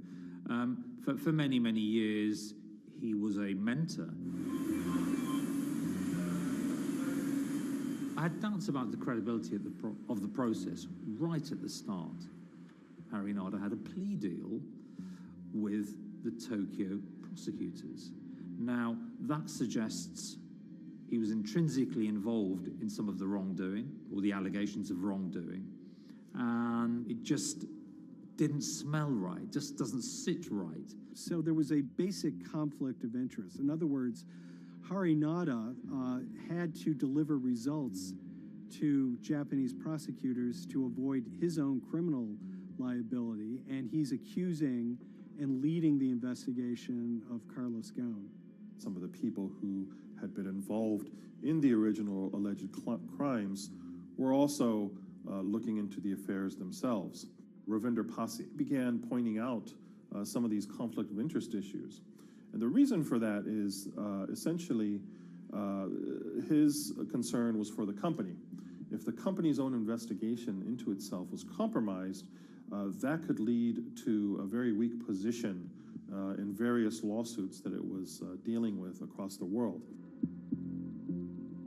I had discussions with Harry, discussions with the statutory auditors about these conflicts, discussions with HR about some of these conflicts, because at that point, we reported into him.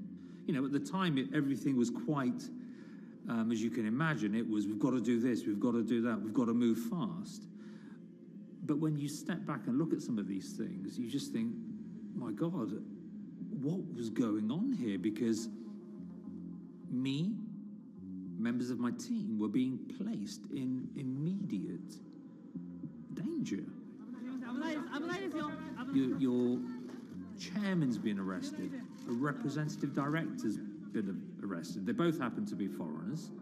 And then now what we need to do, we're being instructed to do, is certain compliance professionals need to go into properties in Brazil, for example, and retrieve evidence.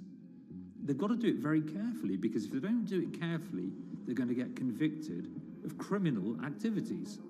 And likewise, when a team of lawyers were commissioned to go to Lebanon, I mean, one of my immediate concerns was, why are lawyers from Nissan being sent to go to Lebanon to retrieve evidence? These are just lawyers, they're corporate lawyers from Nissan. You had revelations that a number of executives had benefited from share appreciation rights when they shouldn't have. I mean, you know, substantive amounts of money being taken by these guys when they weren't entitled to take them. And you do think, yes, how is this going to look later on? It's going to look quite concerning. So that triggered for me the sort of assessment that, well, I'm going to have to do something, because up until this point, I haven't put down on paper these conflicts and these issues.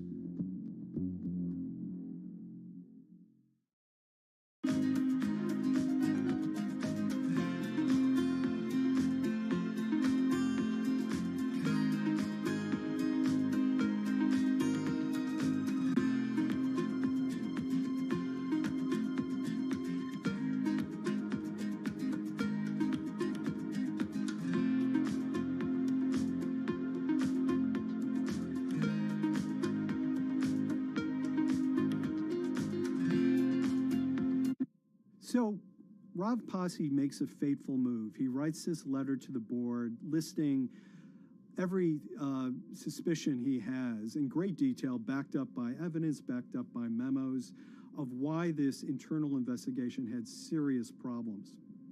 He sends the letter to the board and it's crickets. He doesn't hear much of anything. Nothing happened thereafter. Nothing at all. Just like it just gone into a black box. And he began to suspect that there was a desire, even at the highest level within Nissan, to kind of sweep these conflicts of interest under the rug.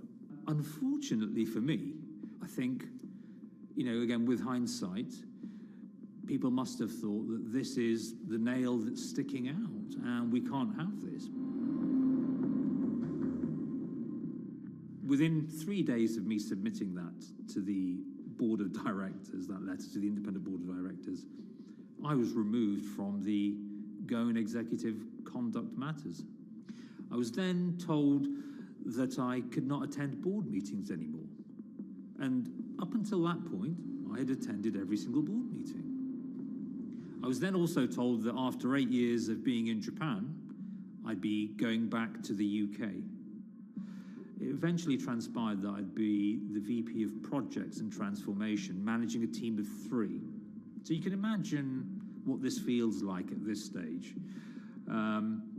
Almost an arbitrary removal from Japan, where I've lived for 8 years, had 3 children there, my family has grown up, and we've been settled there, having a few months earlier been promoted to vice president at a global level, to being almost demoted.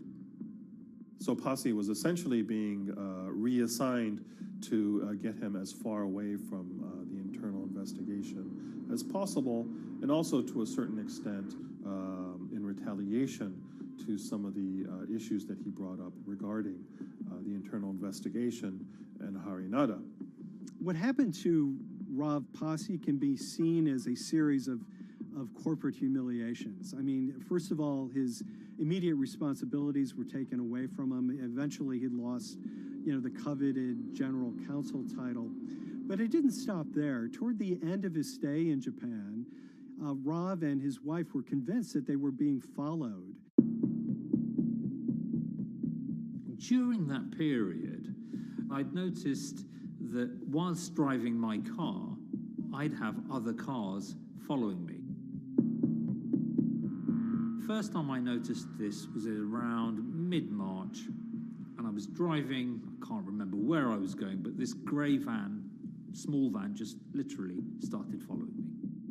And I noticed that there was somebody in the car taking pictures. And lo and behold, we were absolutely being followed either by people on foot or other individuals, 2 or 3, normally 2 burly men in a car, different cars at different times, following us around. They were following the family as well. And, given I'd seen the Nissan security department behave in a very, very egregious manner with others in terms of following and surveilling, I was very concerned as to what they were doing and who they were giving this information to. Because if they're giving this information to the authorities, you do think, why? What's going on here? I mean, this is just not normal behavior. And this all culminated in a rather dramatic event in the middle of 2020. Who are you people?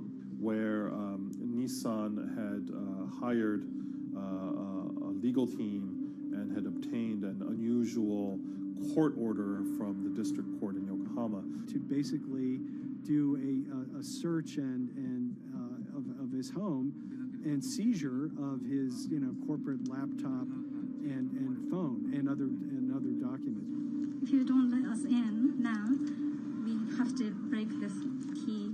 So it's a pretty extreme way to treat someone who had spent 16 years at the company. These people have all come in. We don't really know who they are, apart from the fact that I've been shown a badge that says the Yokohama court.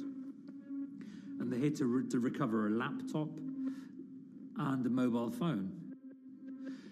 It was even more weird because I'd highlighted to the directors that certain Nissan executives were trying to recover this laptop and this phone whilst I was still in Japan. And I was very concerned because it had evidence on there that related to misconduct matters and other forms of inappropriate conduct. It was just another form of intimidation, another form of harassment, forcing me almost to leave the company and the country. Because once they'd retained and obtained these items, we were still followed, which, again, I just couldn't understand. What is the point of doing that? You know, this is a car company. This is not the KGB.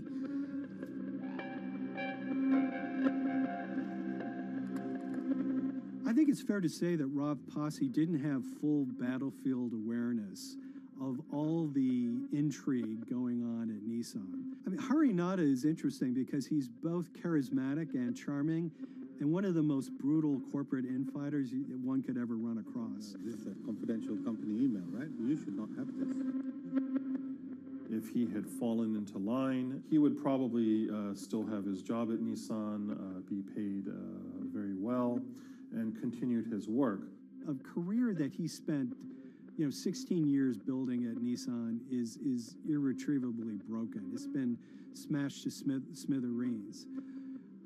He and his family paid a huge price, certainly. But in terms of being able to sleep at night, I think, he's come out ahead. I highlighted issues to the highest levels of the company so that they could be dealt with appropriately by those in charge. There was no response to those, and there was retaliation against me. What's really profound, like absolutely profound, is that none of your colleagues, I mean people who you have known for years, forget it. Yeah. You're on your own. Yeah. And you got to be ready for that. You've got to be ready for that. If you take it on anyway.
This is the awful truth.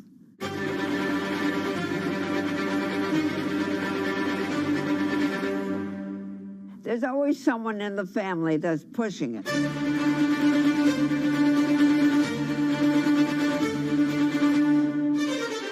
This lady does not deserve to be taken advantage of, especially at your age with your own grandchild. Yeah. My grandma is having to sue them. I'm testifying against them. Nobody's talking. They're one floor below right now. I get afraid to go on the elevator. It's sad that it had to devolve to this. It's like a soap opera to me. It's a very sad thing. It's a family feud. A family feud. Here's a family that, on paper, you would think has the wealth that so many people seek, yet at the end of the day, it seemed to sort of rip everybody apart.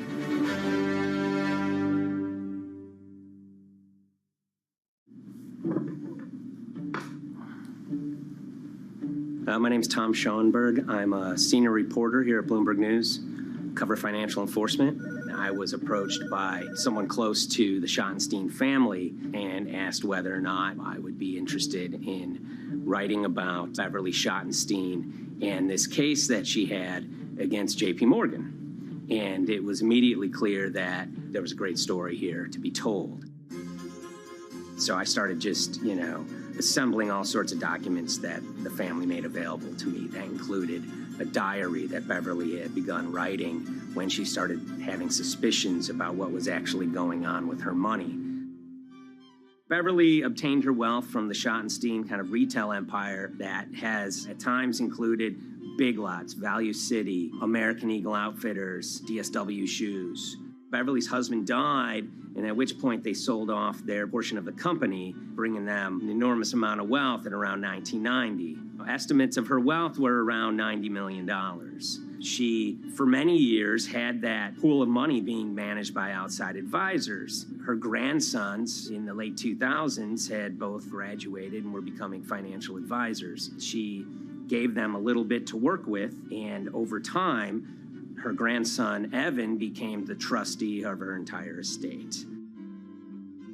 Managing sort of family money is not a conflict. In fact, some ways in wealth management, it's kind of how you get your start. It's kind of the seed that you need to sort of get going in the business. But Beverly started having suspicions that something was wrong probably in around 2016.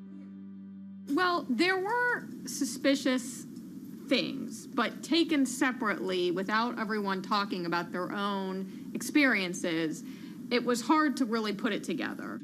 She had written a check to her caretaker, Dawn, that bounced. So she went down to her local Chase branch to sort of find out what was going on. She wasn't getting paper statements in the mail, so she asked them to print out a number of her statements having to do with her checking account and her credit card account.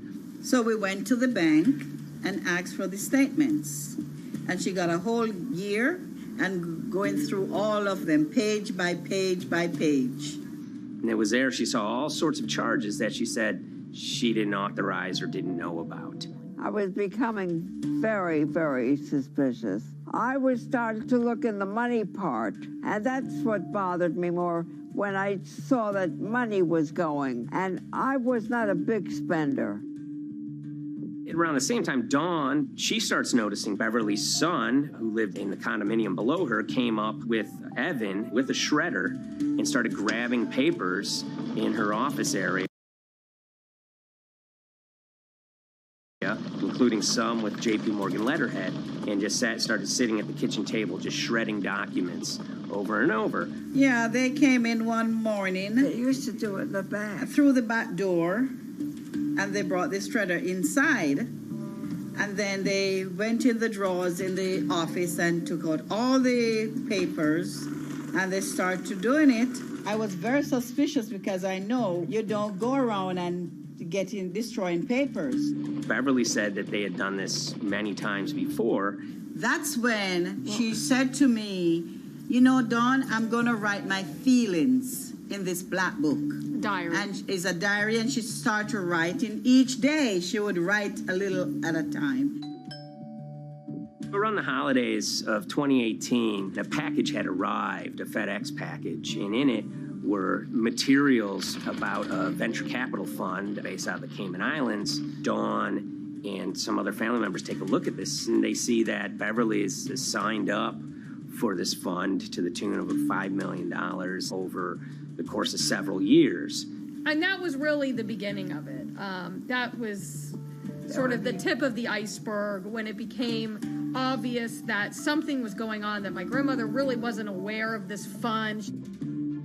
You know, Beverly started to panic. She got really upset and called, JP Morgan's headquarters in New York and asked for Jamie Dimon. She said she was told someone would call her back, but she says that never happened. She wrote a letter to Evan and Avi, and in there she laid out a number of things that were concerning her: unauthorized trading, the checking account. She had about $1 million worth of jewelry in a safe deposit box, and that her son Bobby had the key to that box, and that jewelry had gone missing. All this was kind of packaged in this, 5-page handwritten amendment to a will and trust.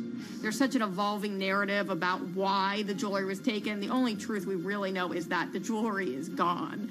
But why it happened, there have been a lot of different stories. You just don't take your mother's wonderful things and hand it out. And they emailed that note to JP Morgan to seize all activity on her account. And it ended up setting off a firestorm after that. As soon as they got this email that there was a cease and desist and that she wanted to send her money and change brokerage firms, they were actually vacationing one floor below downstairs. They're there right now. The next day, Beverly's in her place. The granddaughter's still in her place visiting. Dawn is there, and up comes Bobby kind of barging through the door. And he's screaming about what was sent to the JP Morgan. They're now investigating them. And he's furious, takes his mother and sort of puts her into a chair, gets pen and paper, and she says physically forced her to write a retraction letter. They were pushing me around. It was a scary time. I was really afraid too. I had to take her to the doctor, and she did an x-ray because she was in so much pain. The locks had to be changed. The phone number had to be changed. I really thought we were going to have to hire guards to be outside just for protection. Oh, it was terrible. Horrible scene. Beverly brought her case before the Financial Industry Regulatory Authorities, usually known as FINRA. It took several months of hearings. She sees all sorts of transactions that's going on, hundreds of them that she claims that she never knew about, never authorized, but yet were logged in JP Morgan's files as having been direct requests from her. That included the sale of a large amount of Apple stock worth several $1 million, as well as all her stock in Big Lots. Over the course of their time with JP Morgan, Evan and Avi were making all sorts of trading on her account that was generating millions of dollars in commissions for themselves and the bank, yet she was not sort of getting any of the type of gains that you would expect sort of an $80 million account in a bullish market to be able to get. They issued a ruling entirely in her favor, finding that her grandsons, as well as JP Morgan, they were liable for violating their fiduciary duty, misrepresenting themselves, and they also found that the bank and her grandson, Evan, were liable for elder abuse. Evan and Avi, they were fired from JP Morgan. They issued an award of about $19 million. I reached out for comment, and JP Morgan emphasized that Evan and Avi were no longer with the firm and that their actions do not represent the sort of values of the bank. I reached out to Evan and Avi, heard back from their lawyer saying that, they disagree with the law and the facts that FINRA kind of used to decide the case against them and are seeing if they can have it withdrawn. Her son, Bobby, wrote her a letter, said his sons weren't criminals, and he also admits to taking her jewelry. And he says he needed it to pay off some bad business debts he had. They never once came up to say, I'm sorry. If there had been an apology and some acceptance, and asking for forgiveness from my grandmother, I don't think we'd be in the position that we are now. Since the piece came out, we've received dozens of messages from people, many of whom are telling their own sort of personal tales of, kind of financial advisors gone bad, or family members who got control of an estate and abused, those within. Seems that it's really resonated with a lot of people. I keep, hearing a lot of feedback about Beverly and how, a lot of people feel she did the right thing. You're never too old to stand up for yourself and try to right an injustice. She was adamant that she wanted to stand up for herself, but at the end of the day, they did wrong. It's a painful life lesson. Beverly taught them that you don't mess with grandma.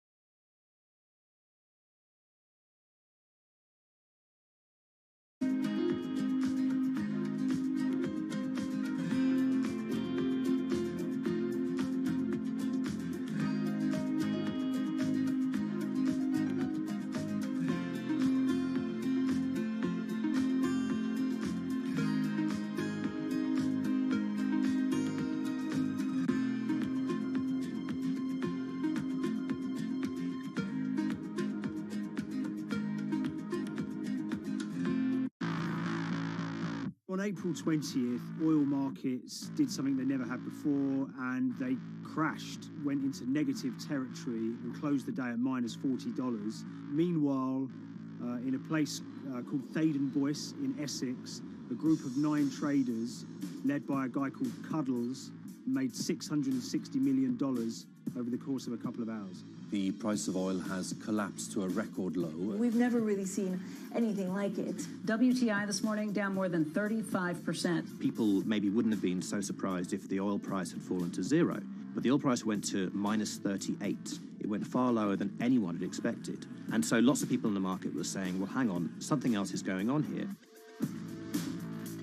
A couple of months later, I started to get wind through a kind of network of sources that a tiny firm in the outskirts of London had made a huge amount of money that day and potentially had some part to play in what happened. The information we got was that 9 traders at Vega Capital London had made in the region of $660 million in one day. As a group, I think they made as much money in one day as Apple makes from its international sales in one day. I mean, it's an insane sum of money. Did they pull off a fantastic trade? Did they predict the way the market was moving and get it absolutely right? Or was there something else going on, and had they actually done something that breached market rules in a bid to sort of push the market? And that investigation is ongoing.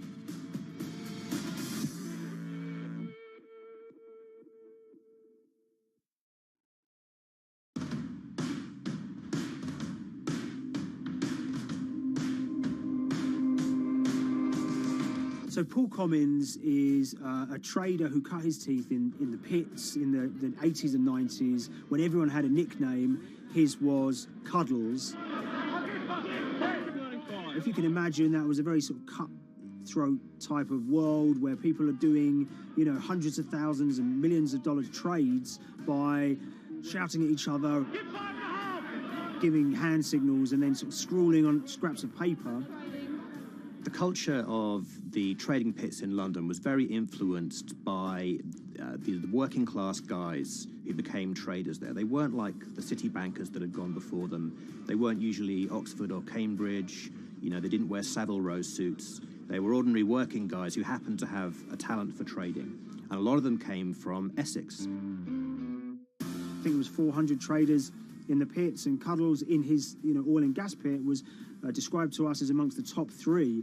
Amongst that, was very successful and made very large amounts of money as a young man. But inevitably, mechanization and the arrival of electronic markets was the kind of death knell for the pits. And in 2005, the IPE closed down. And when the pits shut down, a lot of the traders who worked there lost their jobs or quit or went to work for financial institutions. But Paul Commins decided to start his own trading collective out in Essex. Some of them are ex-pit guys, cut from the same cloth as him. Lots of them are actually sort of in their 20s, and they're his, drinking buddy's son, or they're his own kids' friends from football. They're young lads, hungry and ambitious, and he brings them into the fold. And fairly shortly, he's got, maybe a dozen or so traders that they're independent, let's be clear, but they're all part of this collective.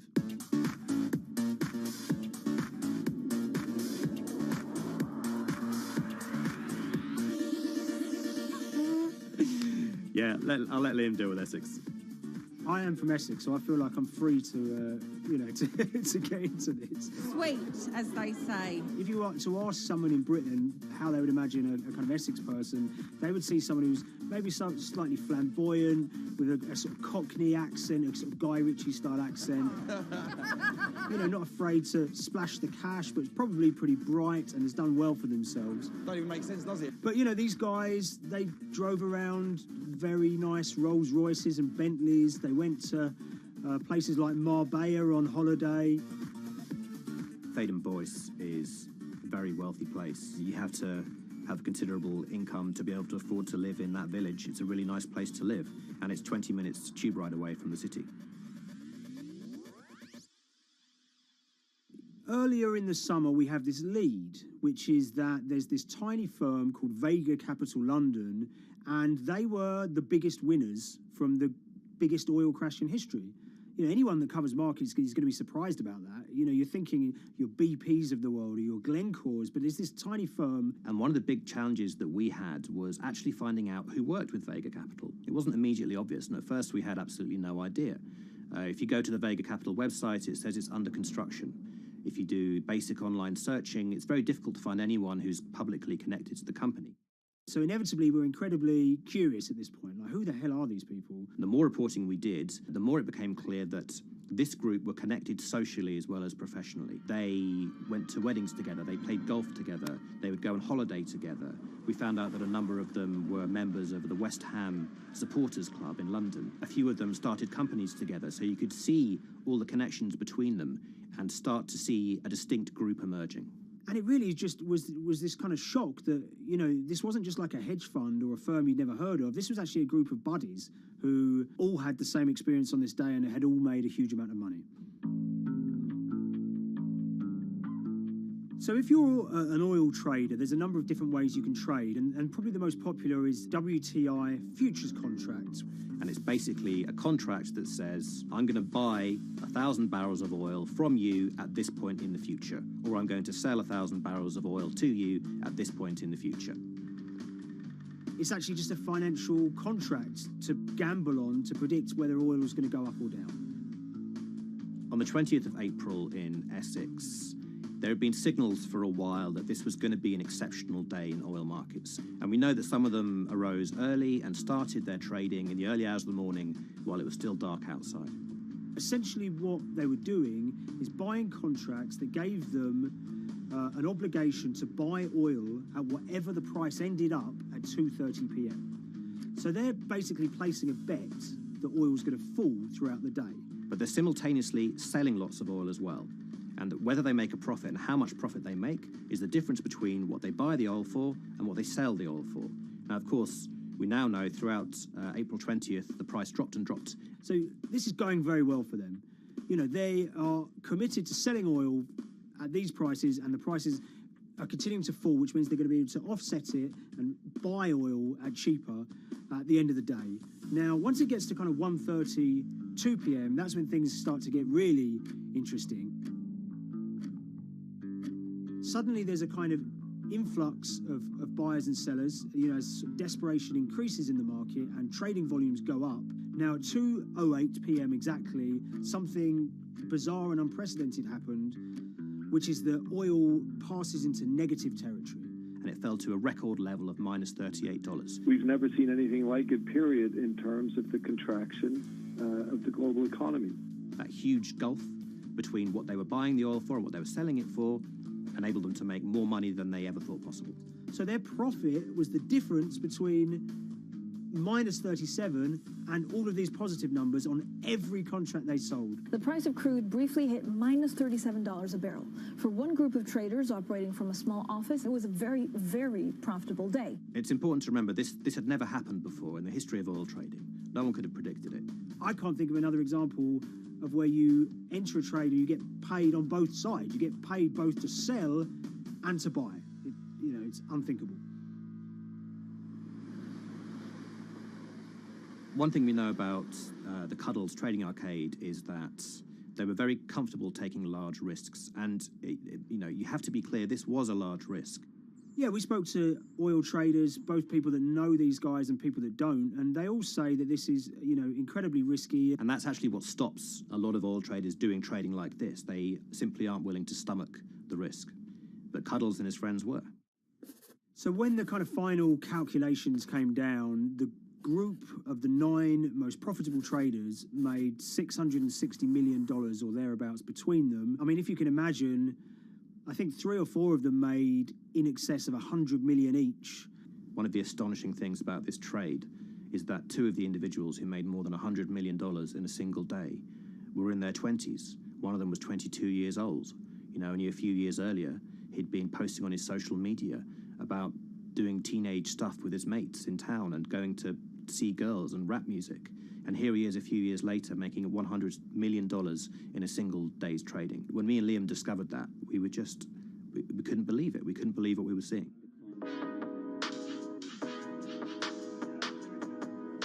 Oil trading is a zero-sum game. Anytime you're making money as an oil trader, someone else is losing it. Amongst the biggest losers were the investors in this Chinese fund, Crude Oil Treasure Fund. There were thousands of them, and they lost everything. Lots of people had put their savings into oil funds. They lost money that day. Big banks and brokers who sort of stand in the middle of trading parties, they lost money that day. And another interesting thing is that oil-producing countries like Kuwait or Canada, they sell oil as an average of the WTI closing price over the preceding month. So the fact that one of those numbers in that average was minus 37 meant, if you can imagine, countries like Saudi Arabia and Kuwait potentially lost a couple of dollars on every single barrel of oil they sold that month.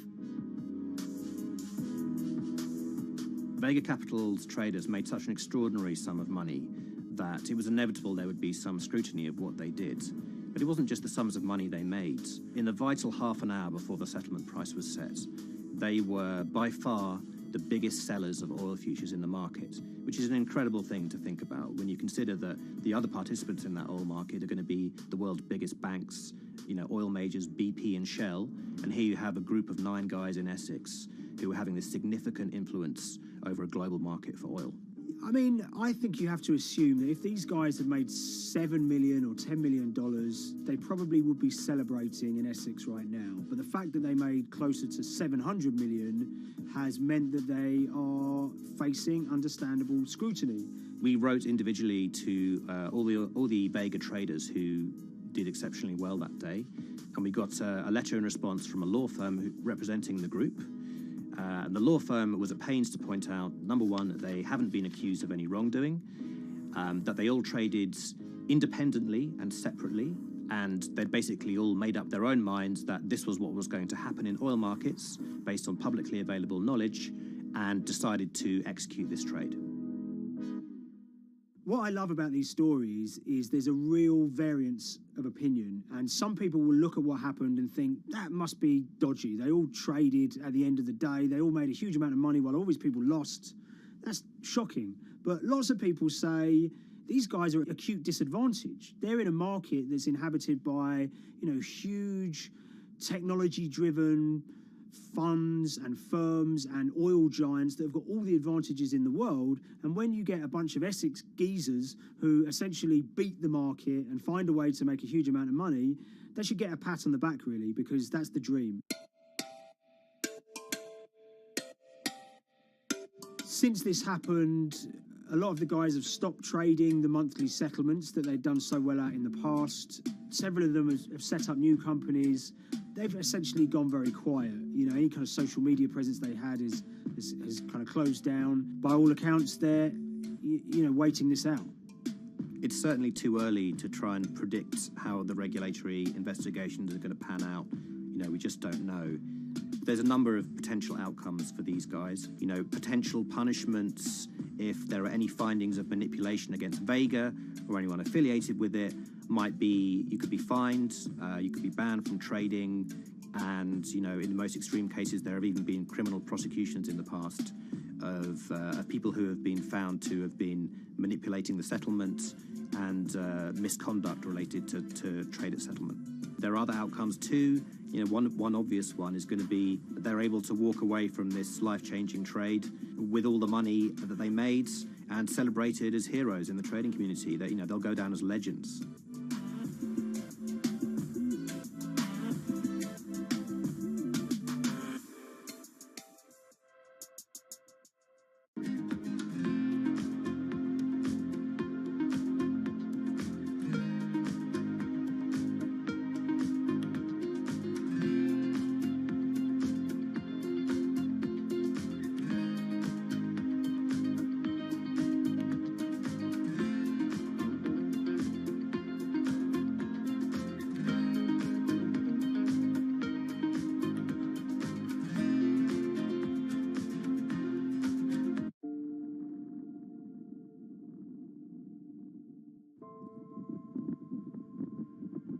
It's very important, given the nature of the climate crisis right now, for the general public to have an understanding of what progress is or is not actually happening. And I think many readers right now, they'll see these hundreds and hundreds of companies making these big, bold climate claims.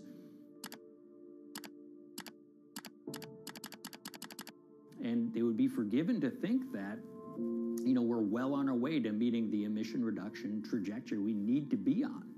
And the reality of the matter is we're just not on that trajectory. And a key reason for this sort of disconnect is the use of offsets that aren't doing what they claim to be doing. We have a massive potential for sort of willful blindness. We can convince ourselves of things regardless of what the facts are. And so that's what tends to happen in these cases. It's not that anybody is setting out to commit climate fraud. They sort of walk themselves into a situation and they convince themselves of one thing, and that allows them to convince themselves of another thing. But at the end of the day, they're doing something that makes no sense at all.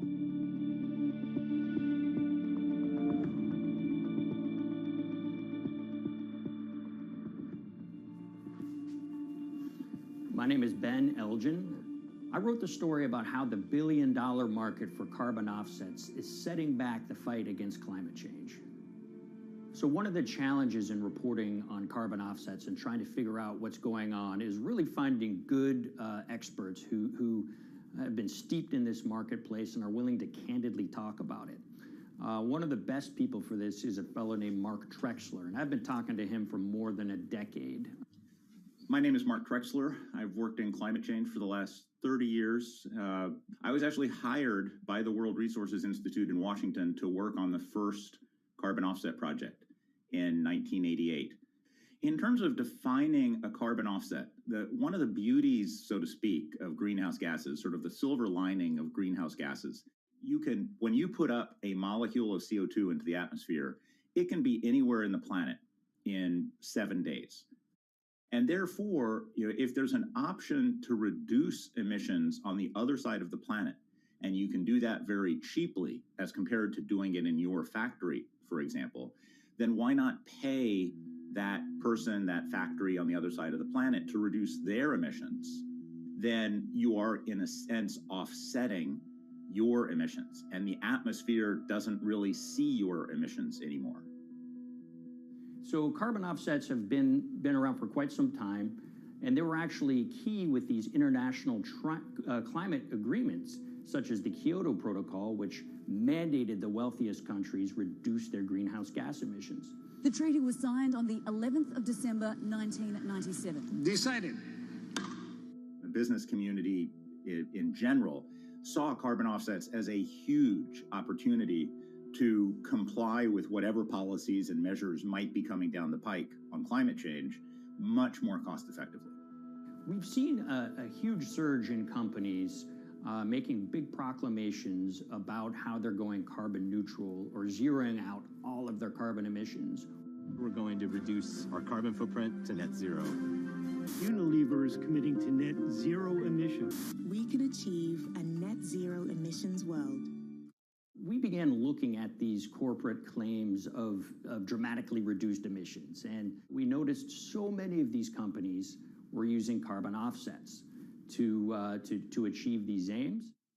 And as we began to look at the carbon offset projects themselves, what we found is that the environmental benefits claimed by these companies are not actually what they seem to be.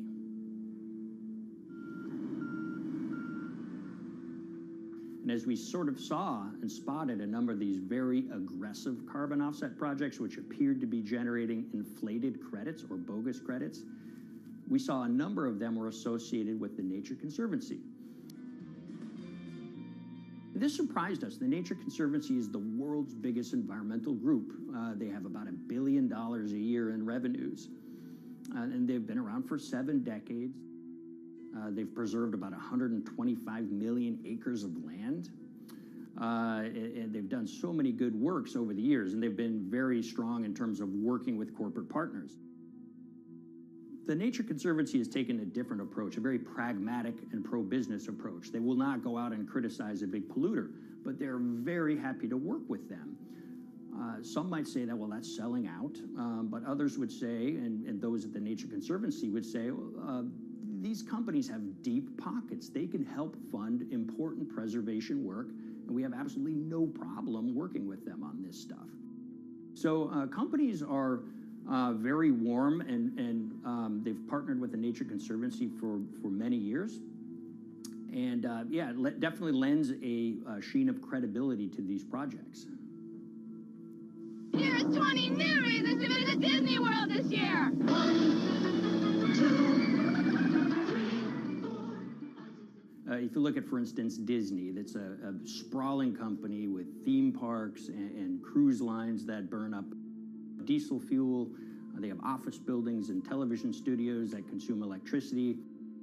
So these companies are trying to make major reductions in their carbon footprints, but it's very difficult to change these fundamental ways their businesses operate. So Disney has been a big buyer of carbon offsets that are orchestrated by the Nature Conservancy.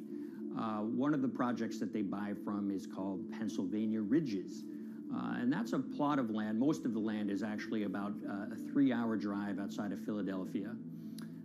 Interestingly, this land, 3,000 of these acres, was actually acquired by the Nature Conservancy in the late 1990s. This land was imminently threatened. There was a pending logging contract on this land. So they do what they've done so well for all of these years, which is they go out, they raise money from local philanthropists, and they go buy this land to protect it from developers and loggers. And at the time, according to an archived version of the Nature Conservancy's website, when they were proudly announcing this deal, they said, these threats have been abated because of this acquisition by the Nature Conservancy.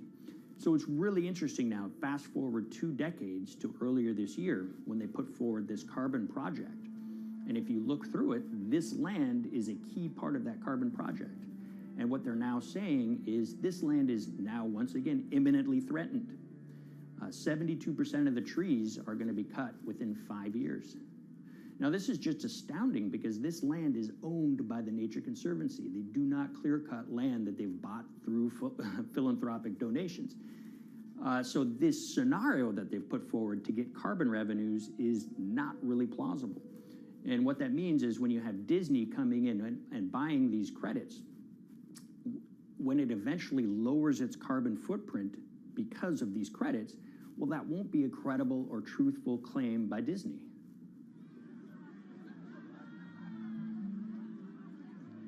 So this is an organization that truly understands the threat of the issue of climate change and is wanting to do its part to address this. However, in this situation, it just appears their drive, which they've had for decades, to increase the amount of revenues that it can use for land preservation work, Nature Conservancy and many others see that the carbon credits as a pot of money that they can tap into to further their own benevolent aims. But unfortunately, what this has resulted in is claims of climate progress that just aren't really happening. So the Nature Conservancy defends vigorously these deals, and they and others will say, look, our projects are just following the rules that these registries set up. So some would also put some of the blame on the registries themselves because they're setting up the rules which allow these vapid projects to get up and sold. So we've reached out to all of the companies we mentioned in this story, including Disney. They didn't want to be interviewed for this story, but they all told us that, look, we have to rely on the experts out there, and those experts, they say, are these carbon registries that have been set up. Most of these Nature Conservancy deals are set up and sold on this exchange. It's called the American Carbon Registry. Now, it's the oldest of these registries that allow voluntary carbon credits to be sold. They've been around since 1996.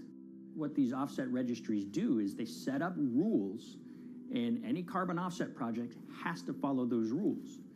But there's this tension that's always there. If the rules are too strict, then it's going to be very hard for carbon offset projects to get up and running. So there's this balance going on where the registries want rules that attract projects, but they don't want it to be so strict where it will disincentivize projects from getting listed.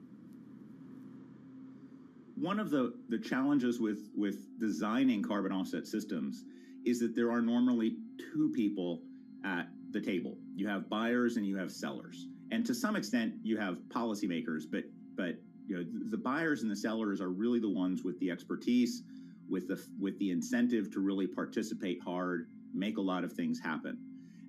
And the challenge there is that both of them sort of want the same thing, or they're both happy with the same thing. They're happy with low-cost offsets and a lot of them, because that works for their business model. You end up, though, with nobody really representing the atmosphere, so to speak. Nobody's really representing the climate in those discussions. And so the policies end up biasing the whole system. And you end up in sort of a race to the bottom. And that's what we've seen happen. You know, when it comes specifically to the topic of carbon offsets, you know, I am a fan of carbon offsets in the sense that they can help mitigate climate change. They absolutely can. But, you know, if we're not going to do it correctly in a way that actually does help mitigate climate change, then it's nothing but a distraction. And, you know, after 30 years, you have to start wondering, is it really just a distraction? And that's really unfortunate, but that's where we are. Ultimately, what needs to happen is systemic change. You know, we're sort of nibbling around the edges with some of these different things. We need to change how we produce energy. We need to change how we transport ourselves. We need to change what and how we eat. You know, we need systemic change associated with transitioning to a low carbon economy. A lot of what we're doing today is not promoting systemic change. It's sort of trying to stick your thumb in the dike to preserve the current system. And at the end of the day, that can't really work.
the Hyperloop. There's a good chance you've heard the name by now.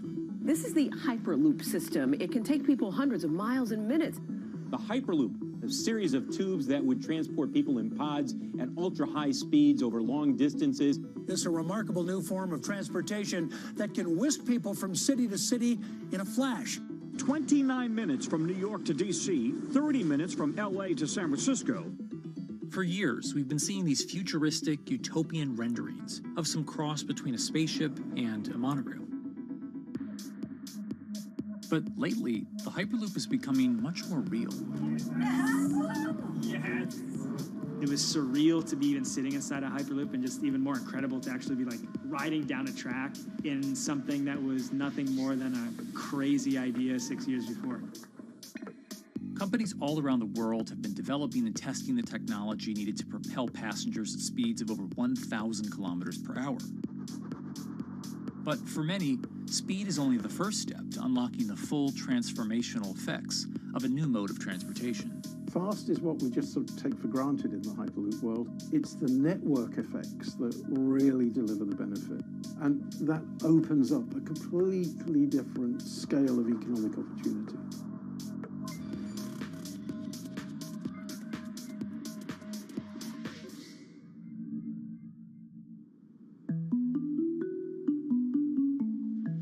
We've got planes, trains, automobiles, and boats for getting around Earth.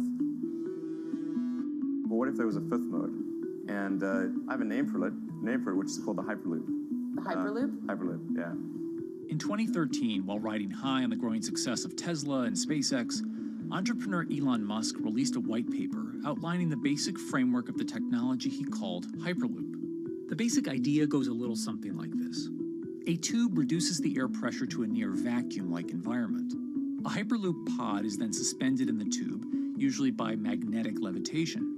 The whole pod can then be propelled forward.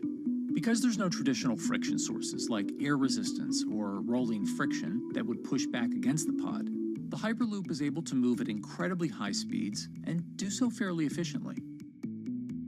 Despite its futuristic name, however, the general concept behind Hyperloop is actually pretty old. In fact, New York City's first attempt at an underground public transit system in the 1870s was based on a similar principle. The pneumatic transit system was short-lived, however, only stretching one block and topping out at a rather leisurely 10 miles per hour. While Elon would make some 21st century improvements to this concept and bestow a very 21st century name, he wouldn't end up pursuing the technology itself, instead electing to focus his efforts on something a little bit deeper, literally digging the requisite tunnels via his boring company. It would take another billionaire industrialist who dabbles in spaceflight. No, wait, not that one. Yeah, that's the one. After Richard Branson would make a large investment in the company Hyperloop One, it would be renamed to Virgin Hyperloop. What we've always been trying to do as a company is show that this technology could work, that it could be made safe, and that ultimately it's something that's happening in the next couple of years, not the next 20 years. Josh Geigel is the co-founder and CEO of Virgin Hyperloop. In a familiar tech startup story, he's seen the project go from a garage to a large-scale testing facility outside of Las Vegas. So we started building the first kind of Hyperloop system in 2016. We've done a lot of work, about 500 tests that we've done on that over the last 5 years. And what we realized that we need to do is take that technology, show that it can be commercial, so drive the cost down, improve the efficiency, improve the performance. But the key thing is actually making it approachable and safe for individuals. In order to do that, Josh, along with Virgin's head of passenger experience, Sarah Lucian, bravely volunteered to take the inaugural ride. What her and I were realizing is we're the first two people sitting in a Hyperloop. The only type of people that have gone through this environment are in spacesuits, and there we are in just normal clothes because of the system, the safety of what we've designed. 3, 2, 1, launch. And then once we started going, you felt a bit of acceleration. We accelerated a little bit harder than we would in commercial, be like a sports car. Yes. We got to about 108 miles an hour on that test. And it's a short run, it's about 500 yards or so, and came to a stop. The test, lasting only about 20 seconds and covering only a quarter of a mile at just over 100 miles per hour, is a long way away from a true functioning Hyperloop.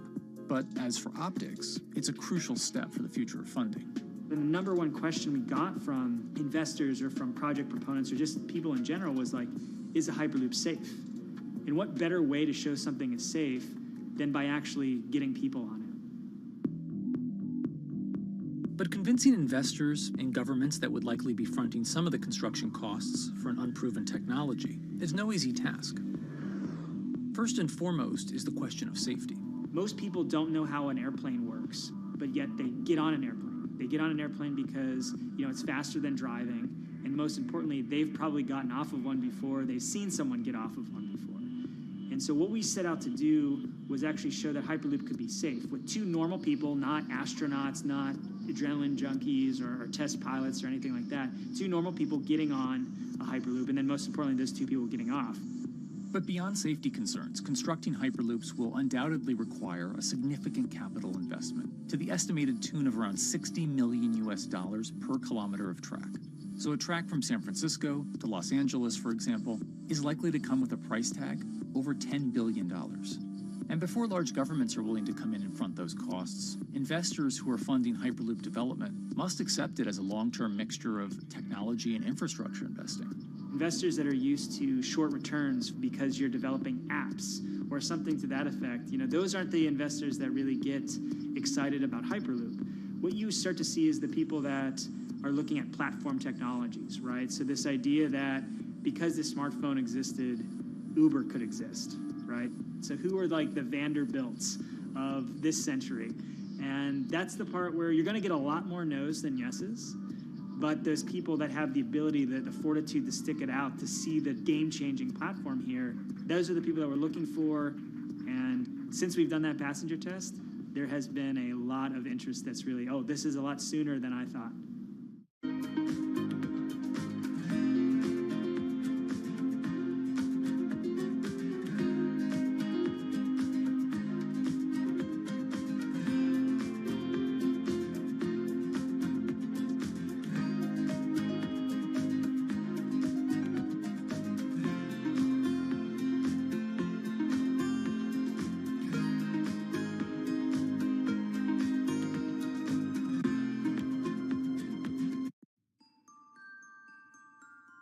Envisioning the ripple effects of what Hyperloop could achieve, though, is fairly challenging at this stage of development. It's fast, yes, but for point-to-point travel, traditional maglev trains can move pretty fast as well. And outside of China, South Korea, and Japan, even those haven't seen much adoption elsewhere due to the high costs and questionable profitability. The Shanghai line in China, for example, loses around $100 million every year. Hyperloop companies, however, believe they can offer something different than traditional railway lines. My name's Alan James, and as far as I know, I'm the only guy on the planet who's written a government-level business case for 300 kmh conventional high-speed rail, 500 kmh maglev, and 1,000 kmh Hyperloop. It's fundamentally about moving people from where they are to where they want to go, when they want to make those journeys, and doing it in much smaller numbers. So pod designs for Hyperloop range from 12 to 28 seats, typically. Why are they small? It's because small enables the network to operate flexibly. And a great example of that is the east-west strategic route across the north of England, from Liverpool to Manchester to Leeds. So to get from Liverpool via Manchester to Leeds by train is just short of 2 hours today. It'll probably take you 2 hours driving as well in average traffic conditions. Net result is those three city regions remain three separate entities: Liverpool, Manchester, Leeds. There's very little commuting traffic between those urban areas. Hyperloop absolutely changes that from the ground up. Liverpool to Manchester is a 5 or 6 minute journey. Manchester to Leeds is also a 5 or 6 minute journey. What that effectively does is create a single supercity economy. In this vision, the Hyperloop acts a little more like a highway, where pods have fixed destinations and don't need to stop along the way. Meaning you can travel on a Hyperloop network from, say, Liverpool to Leeds, while the pod behind you travels from Liverpool to Manchester. And if that metro Hyperloop network is connected to other networks from the same location, you could travel from Liverpool to Paris or Liverpool to Amsterdam, all without making a single stop.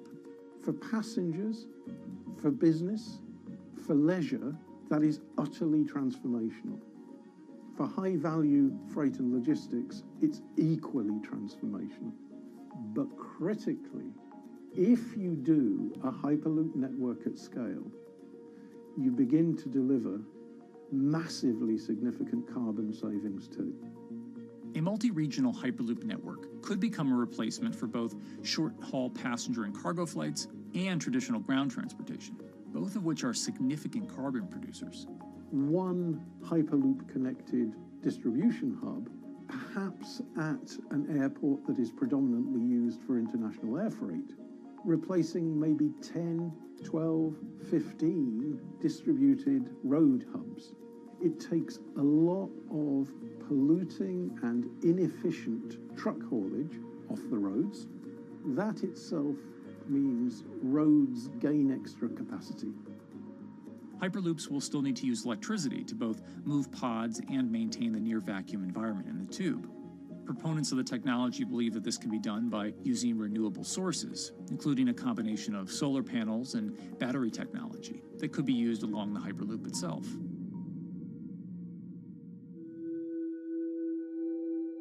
But even with all multipliers of time and carbon emission savings that a Hyperloop network may provide, the investment capital required to actually build such a network becomes even more economically and politically daunting. Committing doesn't mean spending billions on day one.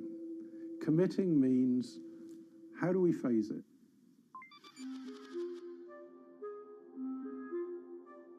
One company in the Netherlands is working to develop that technology, and perhaps more importantly, the international coalition needed to make the Hyperloop network a reality. So we are here in Europe's first full-scale Hyperloop test facility, where we can already prove every conceptual technology of the Hyperloop. This is Tim Houter, a co-founder and CEO of Hart Hyperloop, headquartered in the city of Delft. And while this testing tube might not seem as large as others, inside is a key technology to create the on- and off-ramp type infrastructure of a Hyperloop network. That is, a lane switch. That's something we can already test here. You can actually see it here, that the track is diverging from one track into two. That makes it possible to eventually split up the Hyperloop track in two sections. And in that sense, you can create a complete Hyperloop network. That in the end will make it possible to travel, for example, over a whole continent. Take Europe, for example, with the same ease as you can now travel with a metro in a city. The nice thing about this magnetic levitation system that we've developed is that there's absolutely zero moving components in the track. So, for example, if you have to do a lane switch, all you do is that the tube basically splits up, and statically the tracks also split up. And whenever the vehicle enters a switch, it either pulls itself to the right with its magnets, or it pulls itself to the left with its magnets.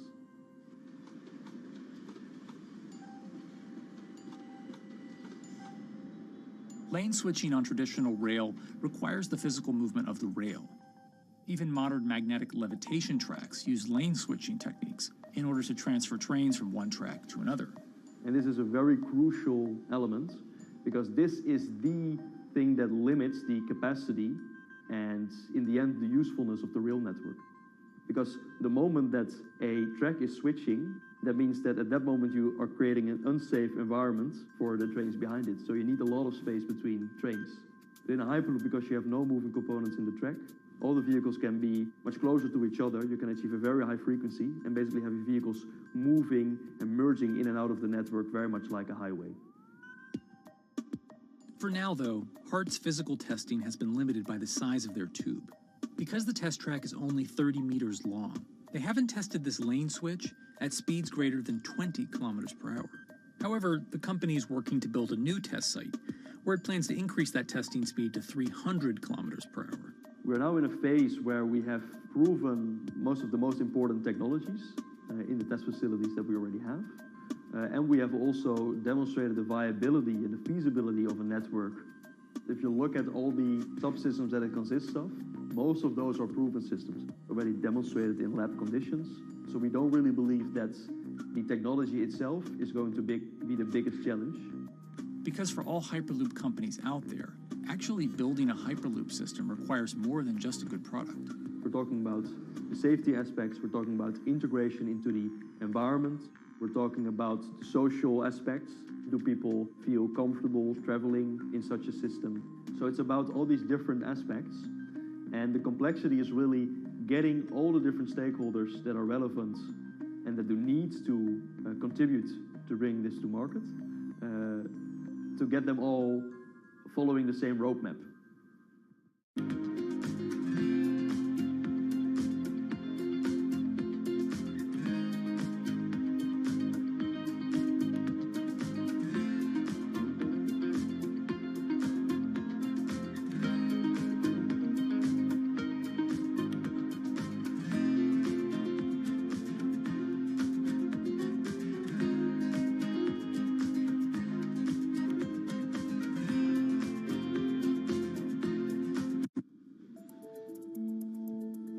In order to help build this coalition of private and public interest in Hyperloop development, HART in 2018 partnered with other Hyperloop companies from Europe and Canada. The goal was to define, establish, and standardize the framework to regulate Hyperloop systems. Right now we are working with all the Hyperloop developers together in setting up the first, let's say, structure for starting the standards drafting. One of the most important goals for HART is interoperability, which is essentially making sure the different systems can communicate with each other. Interoperability is so important because what we want to achieve is actually have this seamless travel experience. So you don't want to end up, for example, going from Madrid to Paris and then switching because you need to use a different technology to get, for example, to Amsterdam. The idea being that as companies around Europe create the first commercial Hyperloop tracks between individual cities, one day those can all be connected to a larger network. Everyone that believes that Hyperloop is a future transport system also realizes that there is a need to have this network because that's where Hyperloop thrives. Hyperloop is such a huge project. It's definitely not something that you can do on your own or as a single company. So you need to do it with a lot of other companies. You need to have the governments. And I think in that sense, the biggest challenge that we've encountered is to really get all the required parties together to take the steps in development and in commercial implementation. HART's next plan is to build the European Hyperloop Center, an open testing facility which will include a 2.6-kilometer test track. And the company hopes to test travel speeds there at up to 700 kilometers per hour. Virgin Hyperloop is also racing to construct the first commercial Hyperloop route, with projects in various states of development in India, Saudi Arabia, and the United States. Recently, the company announced plans to build a Hyperloop certification center in West Virginia, which will include a 6-mile-long test track. Proving the technology here will be crucial if Hyperloop networks can find a home among infrastructure investments that the Biden administration hopes to make. The idea that there's multiple Hyperloop companies, I think, is a redeeming aspect in the business. People really want to see something happen, so having multiple people move forward is good for that. I was struck when Josh and Sarah rode the pod. 2 or 3 of the major outlets used the phrase, "We now have a new mode of transport." And although all of that technology had existed before those 2 human beings rode it, it was the moment at which those 2 human beings traveled that short distance down the tube that in popular imagination, Hyperloop became a mode of transport. The metaphor I use with my team is that, the Wright brothers were first, but none of us fly on Wright Brothers Airlines anymore. If you don't continue to innovate, you're not going to be around, and so we'll continue to be at the forefront of building Hyperloop. Back in 2013, Elon had an idea. I think the difference now in 2021 is some brilliant engineers have spent real time grinding out the details. And I thoroughly expect the next 3 to 5 years to be decisive.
This week, how hydrogen can transform our energy usage.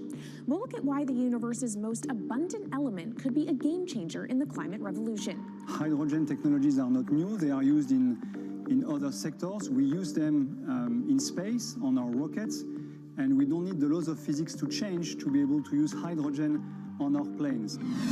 From iron ore to green hydrogen, one of Australia's richest men tells us about his pivot to sustainable energy. Let's take action. It's practical, it's implementable. Let's do it now. Plus, the hydrogen revolution. We'll speak with the CEO of Italian utilities firm Snam about his new book and how green hydrogen could be competitive within 5 years. Costs are coming down and people are waking up to the fact that it's the only way to decarbonize certain sectors. From Bloomberg's global headquarters in New York, I'm Kaylee Lyons, and this is Bloomberg Green.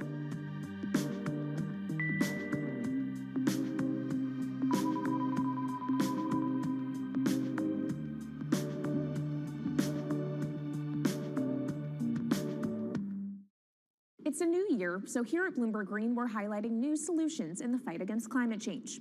And one of those is as old as the universe itself, hydrogen. It's the simplest element around, but could well be a game changer when it comes to turning around our dependence on fossil fuels. Today, hydrogen is used in the chemicals industry to produce petroleum products. It's also starting to be used in steel production, an industry under a lot of pressure to decarbonize. But it has far more uses as well, from powering cars to heating our homes. And Bloomberg New Energy Finance sees a seismic shift in the sector in the next 10 years as green hydrogen squeezes out dirtier alternatives. So-called gray hydrogen dominates today. But as renewable electricity gets cheaper and more accessible, so will green hydrogen.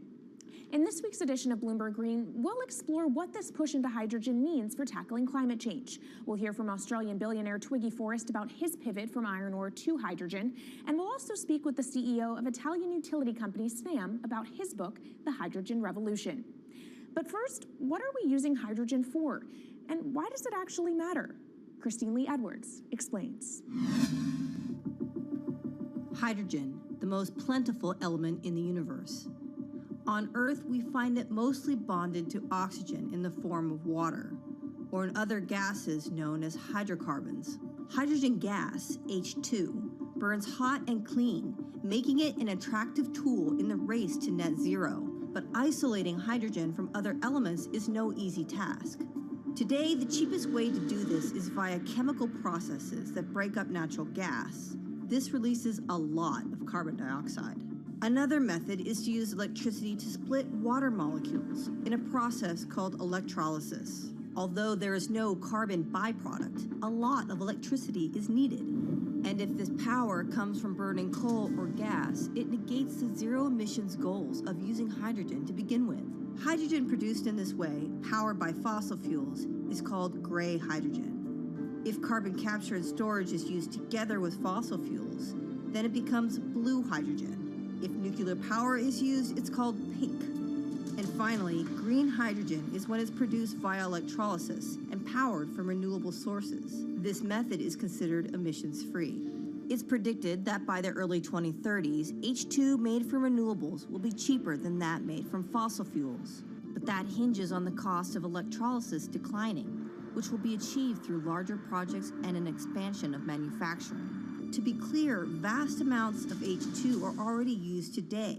Global production in 2018 totaled 117 million metric tons. This hydrogen is mostly used for its chemical properties, not as a source of energy, and very little of it is clean. Some sectors like steel could start using hydrogen for these chemical properties, replacing coal. Industries like cement and glass may also use hydrogen as a source of heat. Another advantage is its energy storage potential. It can be stored over long periods of time and used when more power needs to be added to the grid. It also could hold an advantage over batteries in heavy transport and shipping. The promise of hydrogen for energy has been around since at least 1874, when Jules Verne wrote about it in his book, The Mysterious Island. But the future of hydrogen will depend on policy. Countries with net zero targets, carbon pricing, and hydrogen strategies with investment mechanisms are likely to see the highest H2 demand.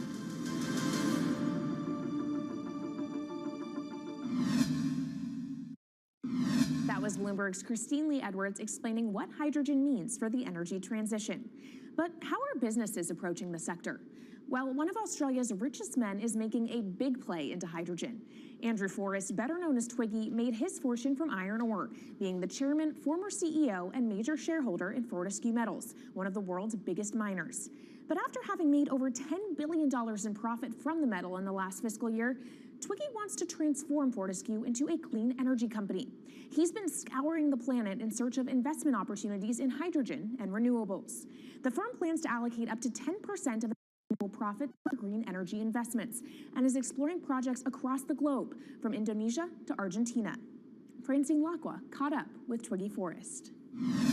There's only one type of clean hydrogen, all the rest is dirty. Yeah. That is green. If you just say green hydrogen is clean, the rest is dirty, then you've actually nailed it. And, you know, anyone else who produces any other rubbish, any other argument, just look them in the eye and say, why is global warming accelerating if anything you're saying is true? And then you'll know, actually, it's greenwashing. Yeah, but there's a lot of greenwashing because I keep on being told it's a transition. We can't just, make the transition at a click of a finger. So what are we doing wrong? What can we do better? I don't remember the personal computer having to transition the typewriter. I really don't remember that. I don't remember the smartphone having to transition the pocket calculator and the old landline. You know, its transition line is complete rubbish. The lie got put to it 2 days ago when JCB, a really loved British company, every right for the country to be proud of JCB, and Fortescue, holding a bit of a similar reputation, fantastic track record, everyone's been super well from Fortescue, huge balance sheet, super strong. When those two companies got together and agreed a $79 billion agreement per annum, right, then that's a real wake-up call to say, hang on, green hydrogen is obviously commercial now. You know, every other form of fossil fuel hydrogen, you know, it can compete with it on price, it can probably lose on price, but what we know, it is cooking the planet. And only green hydrogen zero methane, zero carbon in the supply chain. Don't worry about the molecules in the supply chain. But at the moment, we're not even phasing out coal, if you look at the G20 communique. So we have a long way to go to talk about only using green hydrogen. Yeah, so look, I have a call, which I'd like to make now, that the world should not fund any more coal-fired power stations, coal mining projects, ever. We should wind them down as quickly as possible because they are cooking the planet just like grey and blue hydrogen is cooking the planet. Yeah. You know, hydrogen, which is not made from renewable electricity, is releasing 10 to 16 times more carbon, let alone the methane, which is worse, than it is hydrogen. So we've just got to stop doing things which are self-harming under the guise of greenwashing. So why are leaders so slow? Even if you look at the appetite for ESG investments, they're growing exponentially, so are emissions. So where are we allocating capital? Okay, so take the recent G20.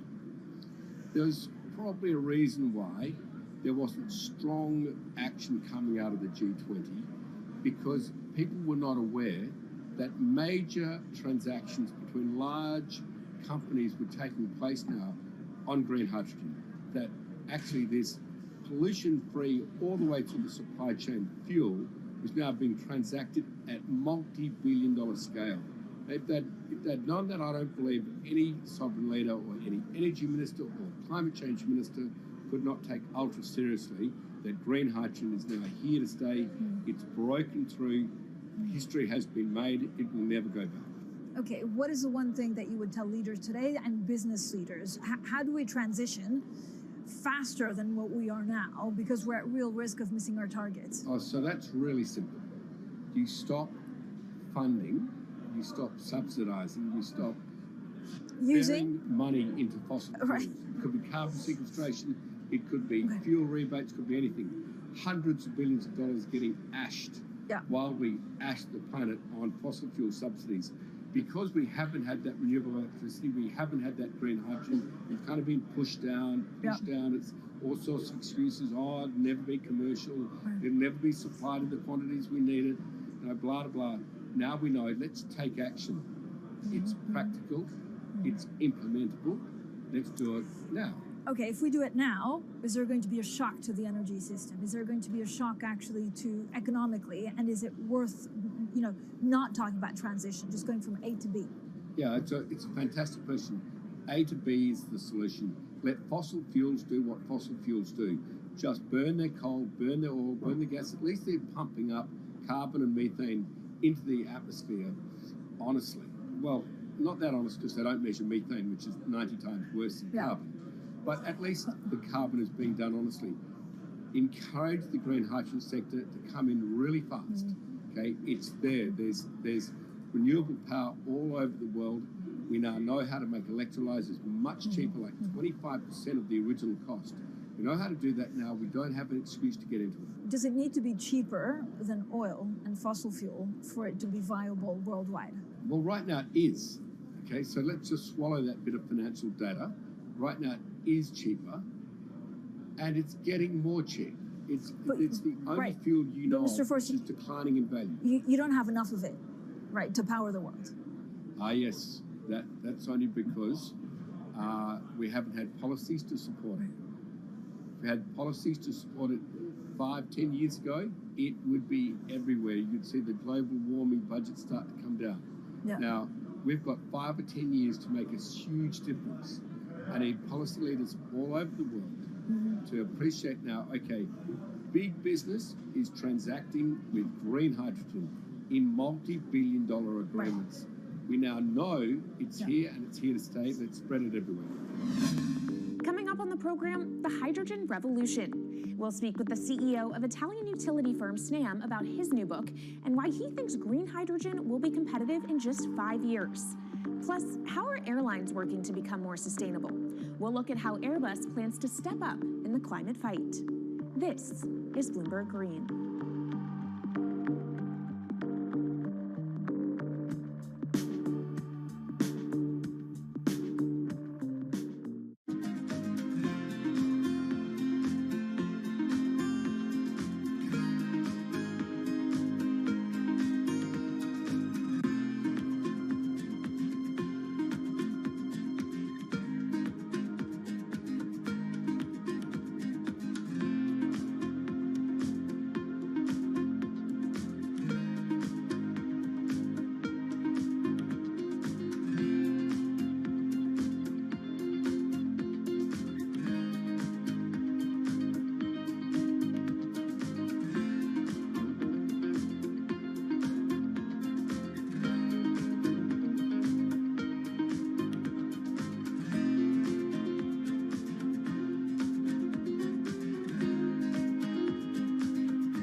From Bloomberg's World Headquarters in New York, I'm Kaylee Lyons, and this is Bloomberg Green. What will the world look like in 2050? Will global temperatures have stabilized, electric vehicles be abundant, and solar and wind power homes around the world? According to Marco Alvera, the CEO of Italian energy company Snam, that vision of the future could be a reality. And he says that hydrogen will pave its way. As he tells it in his new book, The Hydrogen Revolution, Alvera's moment of reckoning came in November 2018 when he tasked the Snam Scenarios team with studying how Europe could reduce its CO2 emissions to zero by 2050. Looking through the results of the study, Alvera said he was struck by how much hydrogen was in Europe's energy mix by that year. Beyond the abundance of hydrogen, the SNAM model also predicted that it would be the cheapest form of decarbonized energy for many sectors, and that it could be cheaper than today's prices for oil, coal, and nuclear power. Our Maria Tadeo spoke with Alvera at COP26. It's happening all very fast. We see the cost of hydrogen coming down a lot. Hydrogen will play a big role in the energy mix. I don't know if it's going to be 15 or 25% of a fully decarbonized energy system, but it's going to be big. Costs are coming down, and people are waking up to the fact that it's the only way to decarbonize certain sectors, the so-called hard-to-abate sectors. And you say it's the only way and the costs are coming down. Where do you see prices moving? Because a lot of the reticence at times has to do with the pricing, that some argue, well, it's still not the cheapest option on the market.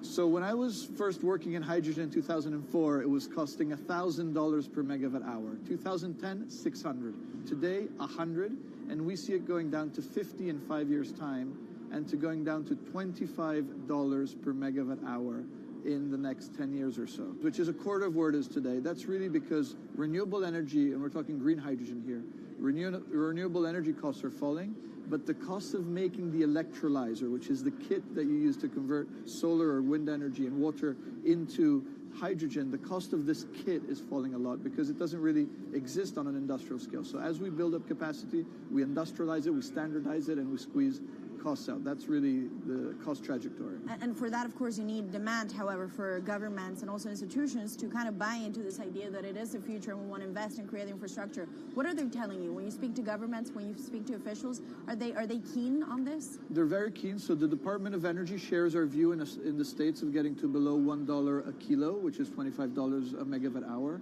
The European Union has a hydrogen strategy, which is very clear, and several member states have the same. Chile wants to export a lot of hydrogen. China's big on hydrogen. Australia is very big on hydrogen. Japan is blending already hydrogen. So I would say the world is now really focused on this because it's the only way to store energy for a long period of time economically is to convert it into either a liquid or a gas. And of course, you talk about the price, but the other big component is the volume. You know, how big can you go? Where do you see that on a time scale? So wherever it's sunny or windy, you can produce very cheap hydrogen eventually. And so compared to oil and gas, which are concentrated in few parts of the world, it's going to be very democratic from that point of view. So every sunny place, every desert, every ocean wind can be turned into hydrogen that we can put on ships, in pipes, and really start trading it around the world. So it's going to happen a lot faster than a lot of people think. So, and when you say a lot faster, what is that in time? As I said, $50, which is essentially oil parity within 5 years.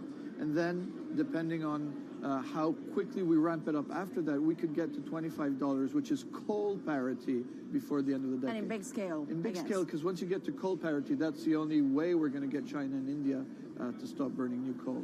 We have businesses in China and in India, and I see a lot of hydrogen development, a lot of renewable development in both countries. The India announcement was incredibly strong on 2030. Some people were upset about the 2017 net zero deadline, but when it comes to 30, he announced a big commitment to get to 50% renewables. Were you surprised by it? I was surprised that they would make it so explicit, and even the net zero is a big thing for them. And so I think it will happen faster than 2070 because of the falling cost of renewable and hydrogen. India's burning 80 gigawatt of oil, of diesel, to keep the lights on. So there's an immediate opportunity there, and we're very interested in working in that country. And with regards to China, perhaps the fact that we haven't really seen them active, I guess the diplomats are working on this, but we haven't really seen the leadership. It's going to be technology, it's going to be industry. I think China has committed to a net zero, which is very important. At the G20, China was clearly behind the 1.5 degrees. So I think a lot has been achieved between the G20 and COP. And I think what's really important is to see in the coming years how quick it's in our hands to make part of this happen in 5 years, or it could otherwise happen in 15, 20 years. It's about building the project. The capital is there. We saw how many trillions of dollars are already committed. What's missing is really the projects, and that's where companies like us step in. Marco Alvera, CEO of SNAM there, speaking with our Maria Tadeo. Let's turn now to the aviation industry. It's a big contributor to global greenhouse gas emissions, and it's under pressure to change that. In October, the International Air Transport Association, a trade body representing airlines, approved a target of achieving net zero emissions by 2050. To achieve that, many airlines in the US and Europe are looking to buy sustainable aviation fuel made from renewable sources like used vegetable oil. Initiatives like these are pushing plane makers to come up with some radical new aircraft that will eventually cater to our growing appetite for travel without hurting the environment. We took a look at how Airbus, the world's #2 aircraft manufacturer, is stepping up to the challenge. How long until we can fly emission-free? Airbus says it's more confident by the day it can be done by its 2035 target. Airbus's CEO spoke about its ambitions for hydrogen-powered planes at the company's summit in France. The physics works. Hydrogen technologies are not new. They are used in other sectors. We use them in space on our rockets, and we don't need the laws of physics to change to be able to use hydrogen on our planes. So every day we become more confident, but we think we need to have a plane, we need to have the right fuels, the hydrogen available in the right quantity at the right place at the right time, and we need the regulations to be ready. So we really need the work and the collaboration of many people around the globe to make it happen on time. But it could be a long wait until green passenger jets go mainstream. Larger aircraft with more than 150 seats are not expected to feature globally until about 2050. That means manufacturers and airlines today are under growing pressure to ramp up short-term innovations to cut their carbon. In the long term, meeting the ambitious plans for so-called green hydrogen means building a giant industry almost from scratch. To make that happen, British airline EasyJet is among those saying governments need to get involved and fast. Aviation's emissions over the last 3 decades leading up to the pandemic grew by about 80% to over 1 gigaton, and that's projected to double by 2050. According to Bloomberg NEF, about half of the airlines with the largest global market share have set net zero targets by that same date, nearly 3 decades away. Coming up, from blue sky projects to the bottom line. We'll speak with our Bloomberg NEF expert Meredith Annex and dig into their models about how hydrogen fits into the future energy mix. This is Bloomberg Green.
Bloomberg's World Headquarters in New York, I'm Kaylee Lyons, and this is Bloomberg Green.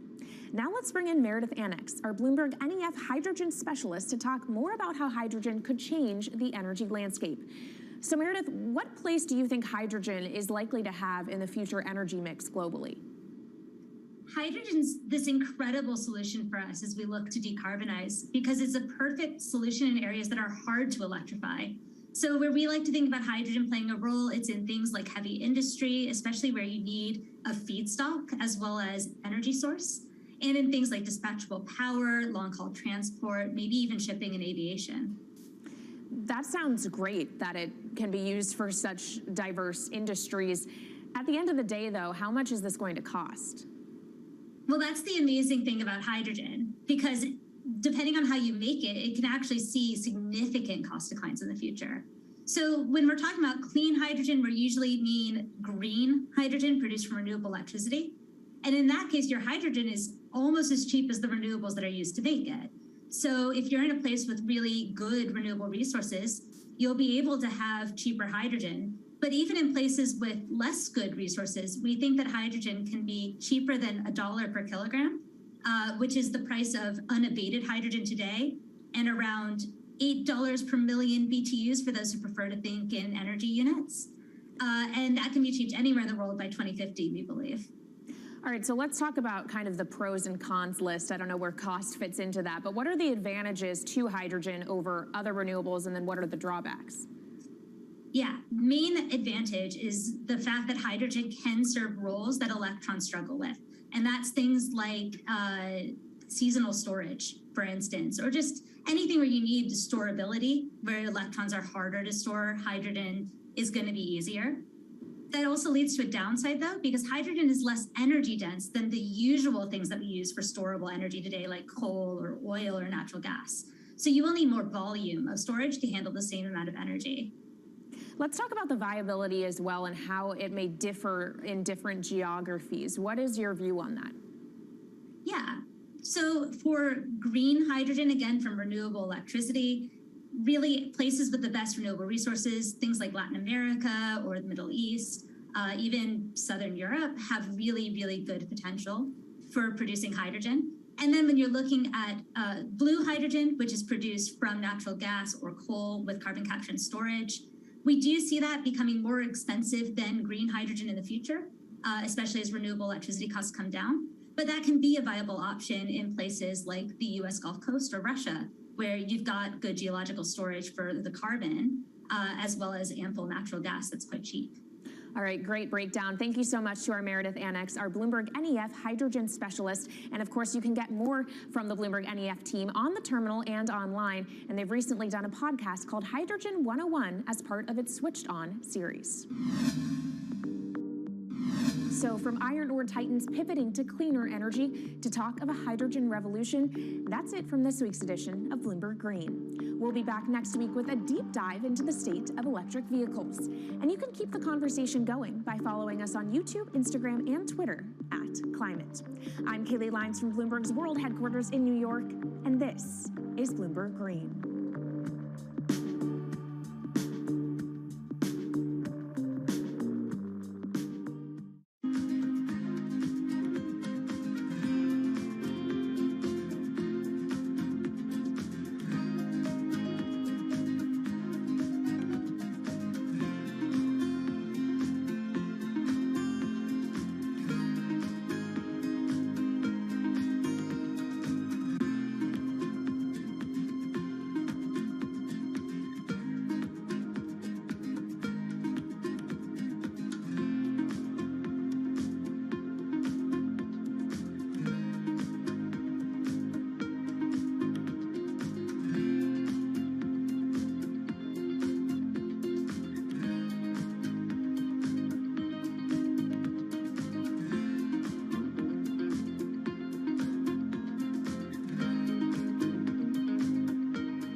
This is Bloomberg Business Week. Insight from the reporters and editors who bring you America's most trusted business magazine, plus global business, finance, and tech news as it happens. Bloomberg Business Week with Carol Masser and Tim Stenevec on Bloomberg Radio. And a happy Tuesday, everyone. It is Tuesday, February 21st, 2023. I'm Carol Masser, along with Madison Mills. Tim is, of course, as you know, on leave. I realized in our master show document that I still have 2022. I'm amazed that you remembered to pivot the year, because I would have completely gone with it and said we were in 2022. It's so bad. All right, it is 2023, and we are off and running in a big way. Stocks, they are on track for the worst sell-off for the year, but yet we still have a few hours until we wrap up this Tuesday. But nonetheless, a lot for investors to be on edge. We know the Fed is on its continued inflation warpath. There's a lot going on here, Maddie. There's so much going on here, and we've also got Biden. We have to talk about him today. You and I are both obsessed. So obsessed with this surprise trip.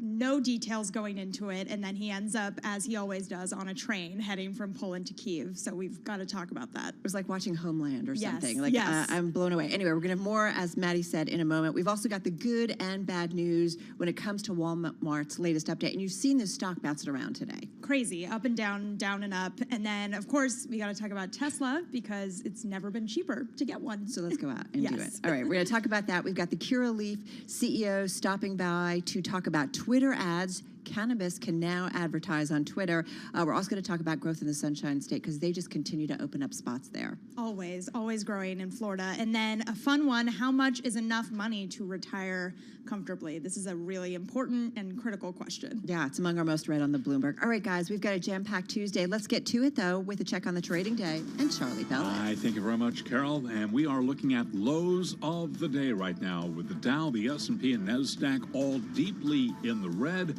A renewed surge in Treasury yields has taken the wind out of the stock market, with geopolitical tensions and dire forecasts from both Walmart and Home Depot also souring sentiment. So here's where we stand right now. A 77-point drop in the S&P 500 index, down 1.9%. The S&P now at 4,001. The Dow is down 647, a drop there of 1.9%. NASDAQ down 263, a decline of 2.2%. The NASDAQ 100 index down 2.1%, while the Russell 2000 is slumping by 2.8%. The 10-year, 3.95%, with the 2-year now 4.72%. Gold down $8 the ounce at $18.32, a decline of 0.5%. An update for crude oil, West Texas Intermediate up 0.2%, 76.45 a barrel. Certainly, though, retailers front and center today with two key reports out, both members of the Dow. Karen Short is an analyst at Credit Suisse. You know, we have two of the big box retailers out there today, this morning, Home Depot and Walmart. Slightly different tales on retail. Walmart's clearly seeing trading in, but Walmart's clearly also seeing a higher cost to serve, as is Home Depot. And right now we do have Walmart shares up 0.7%. Home Depot shares down now by 6.3%. Again, recapping, a lot of red on the screen. The Dow, the S&P, NASDAQ, they are all moving lower, with the S&P down 78. Just about 4,000 right now, a drop of 1.9%. I'm Charlie Pellet, and that is a Bloomberg Business Flash. Yeah, it's kind of like a long weekend hangover when it comes to the equity trade. All right, let's get to it, folks, and let's get to the market drivers report.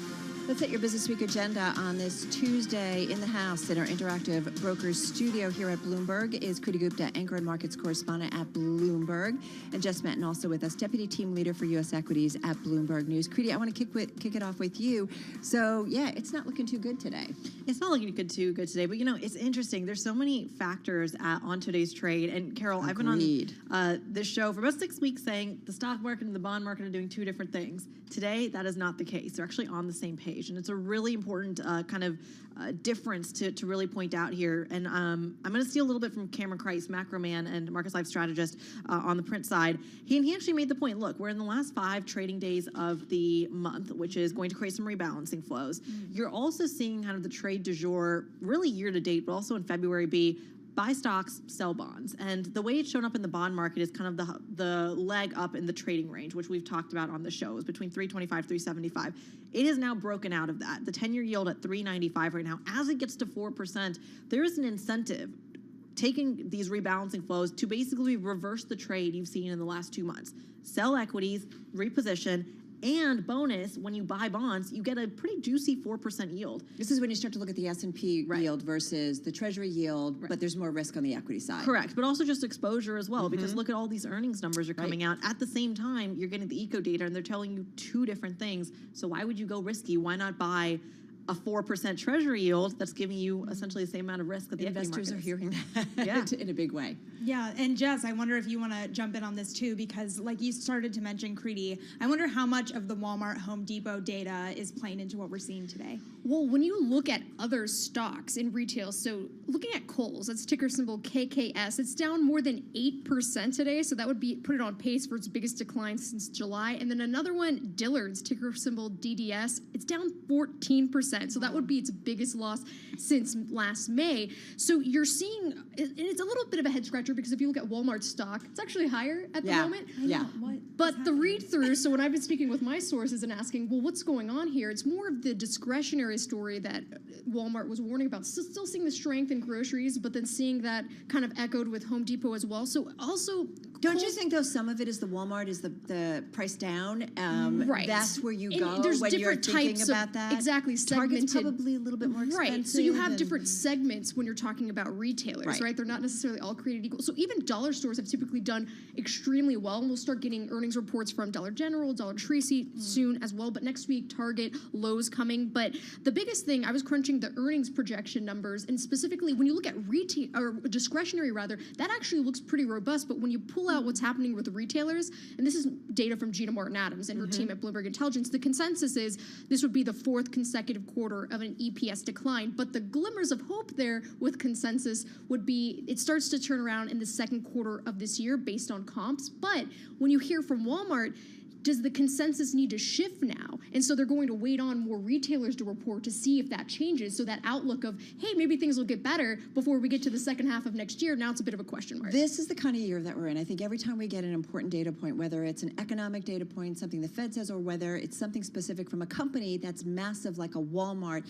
it, I feel like, starts to do a rethink in terms of the big macro story, Creedy. Yeah, it really does. And look, Walmart is a stock. That things are maybe a little bit worse, or it's going to take longer to recover, that kind of a thing. Yeah, absolutely. And look, I think Walmart is a stock. You also have to put into a little bit of perspective, because you can't treat it like any other earnings company or earnings kind of story. And Jess can, I want, hopefully back me up on this, we'll see, or correct me if I'm wrong. But to me, Walmart is the classic recessionary stock, right? If you are struggling with, let's say it's 2009 and layoffs, or 2020 and you're going through COVID, or 2021 and inflation is really spiking, you want the lowest priced goods. You want the generic goods. And same thing with gas prices. Remember, Walmart also has a major kind of gasoline pump side business as well.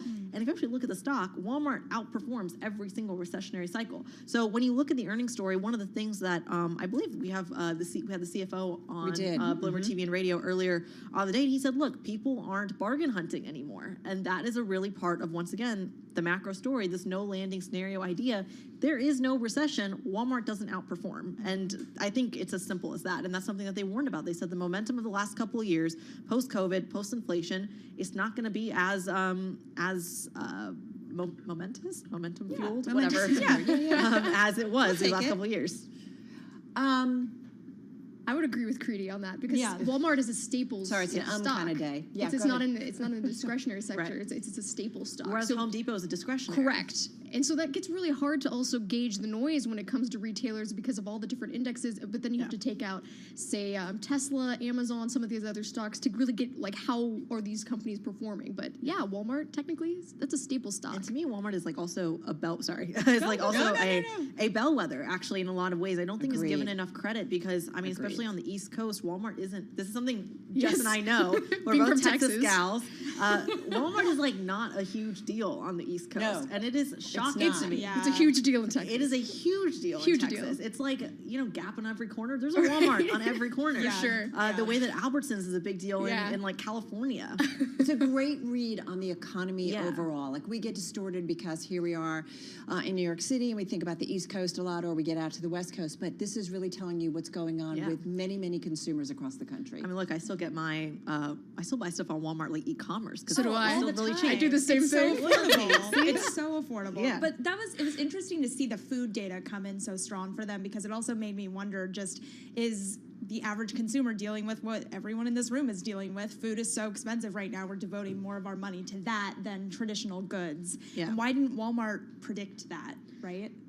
Actually, last summer, they still had strength there, but that's when they started to warn about their annual profit growth. So that's the concern. Will they have 2 consecutive years where you're not going to see that strength happening as well? Go ahead. No, And I was saying, one of the issues with Walmart as well is, again, it's their classic commercial, their low price guarantee. You cannot hike prices as Walmart, and that's one of their The real margin's already razor thin. right, and that's how they keep their customer base. Yeah. Let's talk about the trade today, because I'm looking at the S&P 500 here. We're down about 466 names in the index, so we are seeing broad-based selling here. What does that tell you, Jess, that dynamic? Well, I was actually talking to Creedy about this on Bloomberg TV just a little while ago. I was actually looking at Goldman Sachs' basket of the most shorted stocks. So it's down over 5% today. So that put it on pace for its biggest decline since November. But the big thing there is that it had been outperforming the S&P 500 the majority of the year, not so much the last couple of weeks. So when I've been speaking with my sources, they feel like that catalyst that was there with when a lot of traders had been caught off sides in January, it's not there anymore. And it also has corresponded to where we've seen the S&P 500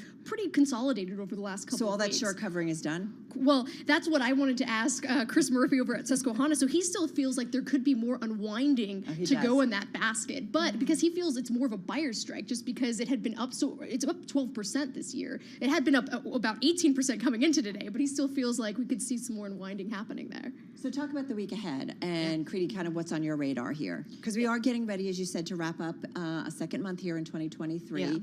And that can certainly impact the trade. We're kind of in this funny, almost no man's land. We're going to hear from more retailers. That's important, and a great read on the economy. But at the same time, we're counting down to the next Fed meeting. The next earnings cycle doesn't really get off for a while, not until I think April with JP Morgan. So what's on your radar? So the PCE deflator is the easy one. That's on Friday, I believe, and this is really important. This is the Fed's gauge, essentially, and you're going to see a lot of people kind of playing chair, basically, putting their Jay Powell hat on and saying, okay, well, we're going to interpret this and we're going to trade accordingly.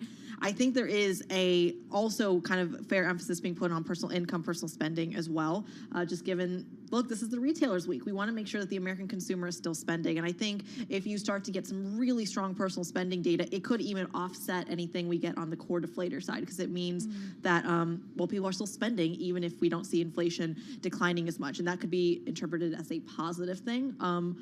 In terms of growth, but also a negative thing in terms of hiking. Remember, Jan Hatzius over at Goldman has said that no cuts anymore going into 2024, and that's a really big call. All right, guys, great reset in terms of what's going on in the trade today and something to think about for the week ahead. Creedy Gupta, thank you so much. Anchor and markets correspondent here at Bloomberg, here in our Bloomberg Interactive Broker studio, along with Jess Manton, deputy team leader for U.S. equities at Bloomberg News. All right, now we want to get to, as Maddie and I said at the top of our broadcast, something we are completely obsessed about, and this is our president here in the United States, because just about 2 hours ago in Warsaw, Poland, President Biden hitting back at Russian President Vladimir Putin, saying he would never win his war in Ukraine in a speech marking the one-year point of his invasion.